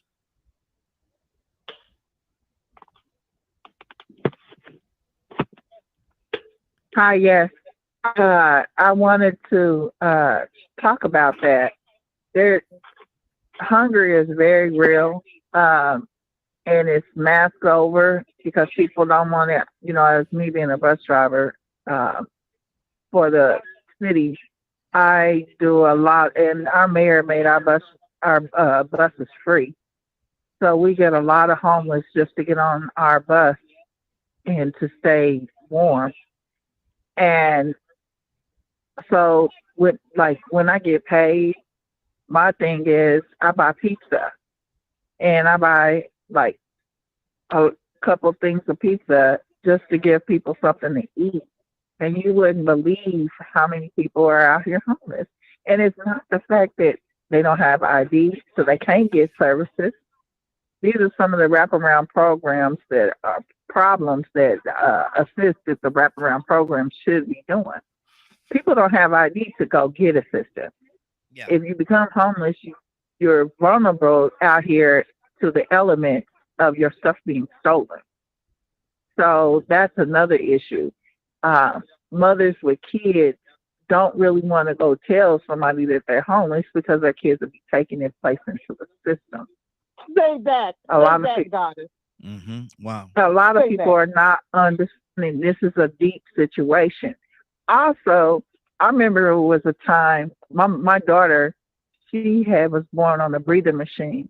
And I mean, she had a breathing machine, and I was in law school. I had a full scholarship, but I was on Section 8 and welfare. Okay, I get $234 a month, but my utilities were running way more than that, and I think we only got like $200. Well, by the time I bought her milk, which was $96, the Infamil stuff, and by the time I bought all regular food, I was out of food. Now, when my utilities got cut off, I lost all my food. People don't realize how that really occurs. This is real life. Then you go try to get you want to get a job, so you get a job. They tell you, oh, your car, because you got to put everything that you own. Oh, your car, you need to sell your car, and so if I sell my car, I don't have no thing. I gotta go. How am I gonna get around? Because my car is $500 over the limit that they want it to be. But as a woman, if I go get a jalopy, then I got to worry about keep my jalopy fixed and running. So therefore, you ain't getting daycare. And who's going to keep your child?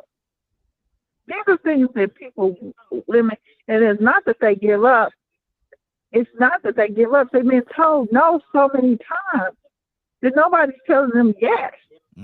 Wow. That's good. That's good. And that's true. That's true. We got to get ready to get out of here. It's already 10:15, man. This has been a great broadcast. I love what we did. There's the first time I was doing that with the scenario. We're probably going to do it, visit again with different scenarios. Anybody have anything real quickly they would like to say before we get out of here? Yes, Raheem. Proverbs 29:2. I like the international versions, the way it puts it. When the righteous are in authority, the people rejoice. But when the wicked bears rule, the people mourn. What is in your will is to vote and to do the best you can to get righteous people into these positions of authority so we can further realize a beloved community. Absolutely. You can't vote for people and say you for right and then vote for somebody that want to take away rights from mothers in certain situations. You know, it's so clear to the righteous on what needs to be done, but we fight against principalities in high places. I have passed out of the just like Jesus, standing in front of courts of military justice, accused of things that I did not do. And if I had to go to jail, at least I'd be sitting there for righteousness' sake. But God saw fit to touch the heart of the judge to say, let that man go. I'll never stop treating others how I want to be treated. Not how people have treated me, but Now, how preacher. I want to be treated. Now, preacher, I say it quickly. Now, preacher. Now, preacher, I say it quickly. Now, look here, now, preacher. Anybody else have anything they want to say before we get out of here? What y'all know about Focus Hope? Mm-hmm. Anybody remember that? Focus Hope? I don't know if that was just a Detroit thing or not. Got that government peanut butter, government cheese. Oh yeah. Yeah. That's how I grew up. Come on, Boy, man. you talking Had to now? stir You up my talking own now? peanut butter. Mm-hmm. Hello. I'm from Saginaw, Michigan. Stir up that peanut butter before you ate it. Mm-hmm. Exactly. Hey, Ryan, you hear what Leonard But that said? cheese now, that cheese was off the chain. I'm telling you right now, Ryan. That dang government cheese, we made some of the best grilled cheese sandwiches on the Yes, planet. Lord. Yes, Lord. Yes, ma'am.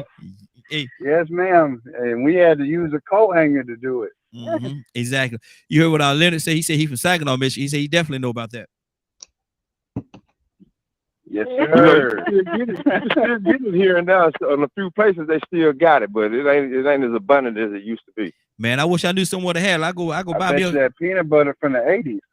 Man, I wish From I the knew. 80s, Dave. Oh my God. I wish I knew who had that cheese, man. I go buy me some of that cheese, man. I love that cheese, man. That was some good cheese there. I don't know what they put in it. Remember when you got off that system, you still went and tried to buy it from people that was on the system? Yeah. Give me that cheese. Yes. Man, look here. Get some of that cheese for me. Just get some of that cheese. I give you what you need. Give me some of that cheese. But listen. I'd like to throw something out there real quick, please. Real quickly, Badger. We got to get out of here. Even though you're in a tough situation, I really hope that the person that's in that tough situation doesn't give up on that trust in God. Mm-hmm. You might not get help right then and there, but it always comes at some point when you need it. Absolutely. You will always be provided for, no matter how tough your situation is. Amen. Amen. Anybody else real quickly? Before we get out of here? Yeah, I heard earlier that and I'm one of the main people that'll say this how bad capitalism is, but I have to reframe and start redressing how I say that, because capitalism, democracy, all of these systems, the judicial system, all of these systems and institutions that exist, they really could work if they really existed in love, fairness, and righteousness and respect. I think really and truly some of these things that are in place, they wouldn't be so bad if they weren't corrupted by mankind and that spirit of selfishness. But if they really were rooted in righteousness and love and respect, capitalism would work. Communism would probably even work if it was rooted in complete respect and love and righteousness. Yeah. I mean, so it's the will of man that has some of these things, and the will of men in control of these systems that really corrupt them. Absolutely. Absolutely. And with that being said, brother, what's going on at 3:00 today? If you missed today's show and would like to hear us see the rebroadcast in its entirety, you can tune in on www.dkmmediagroup.com. Good deal. Now, how did y'all like that court thing? Did y'all like that, or was that good, or is that something we should? Believe it or not, I didn't even really like it. And I'm studying for to take my LSAT. Man, cut that mess out. I ain't even like it, man. I ain't like it. What everybody else think? Anybody liked it? Disliked it?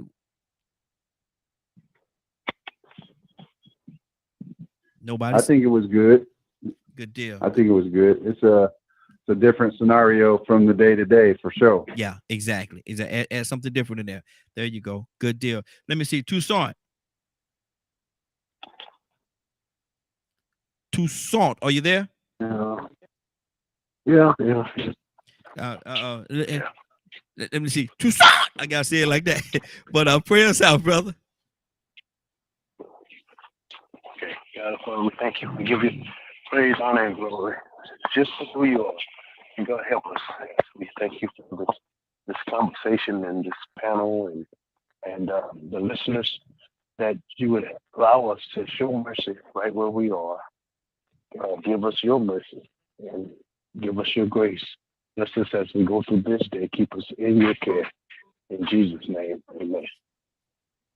Amen. All right, it's been another great week. Y'all got another great week in the basket.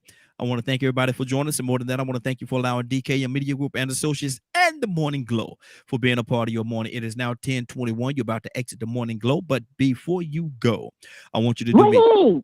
Yes. I forgot. Can we just mention the event tomorrow?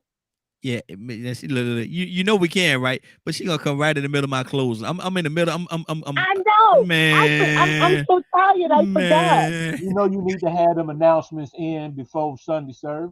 Exactly. Yes, we need to have announcements like the church. Like the church. No. I think he was talking to you. He said you late getting your announcement in. I think that's what he's saying right now. I know. Yeah, well, okay. It ain't too late to get the announcement in. I said so. Oh Lord, because I said so. Because I said it. I said it. Go ahead, get your announcement in. You know you can do that. Go ahead. Really quickly, I'm sorry, guys. I'm really sorry, and I won't do it again, maybe. But tomorrow we are having the Moores Ford Bridge in honor of Black History Month. We're doing the Moores Ford Bridge lynching that I direct. We're doing it as a play tomorrow in Atlanta. It's free. It's a free event. So, please, if you're available in your Atlanta area, come out. It's 3:00 in the afternoon at the James Orange Rec Center. So it's going to be beautiful. We're having a reception afterwards in honor of civil rights activist Mr. Nathan Knight, who's 75. Yes. So if you don't have anything to do, come and hang out with me tomorrow. Good deal. And I'm gonna be there. So if you come by, come up and shake my hand. Say hello. Say my name is Blase, and I'm gonna say my name is Raheem, the question asker. That's who I am. But listen, let me get back into this thing now. But it's gonna be a great event, man. If y'all get an opportunity, if y'all in and around this area or come into this area, make sure you make yourself available and come out and enjoy. It's gonna be absolutely amazing. Now it is 10:23. You're about to exit the Morning Glow, but before you go, I want you to do me two favors, if you will. One, I want you to continue to pray for us because we are certainly praying for each and every one of you. Number two, why this is real simple, I want you to go out there, find somebody and give them a hug because you never know. It could be the only hug that they get, or it could very well be their last. Love you, and ain't nothing you can do about it. Have a great day and a better tomorrow. Now we shine some of this light in you from the Morning Glow. Take it out there into this wicked and cruel world that we live in and let your light so shine. If you get an opportunity, give somebody some love. You just might find some love in return. Won't that be a beautiful thing? Have a great day. Take care of each other, and please be blessed. Talk to you Monday morning. God say the same. Show somebody some love and truth. They would appreciate it, and I'm sure that you will as well. Have a great weekend. Love ya. Peace.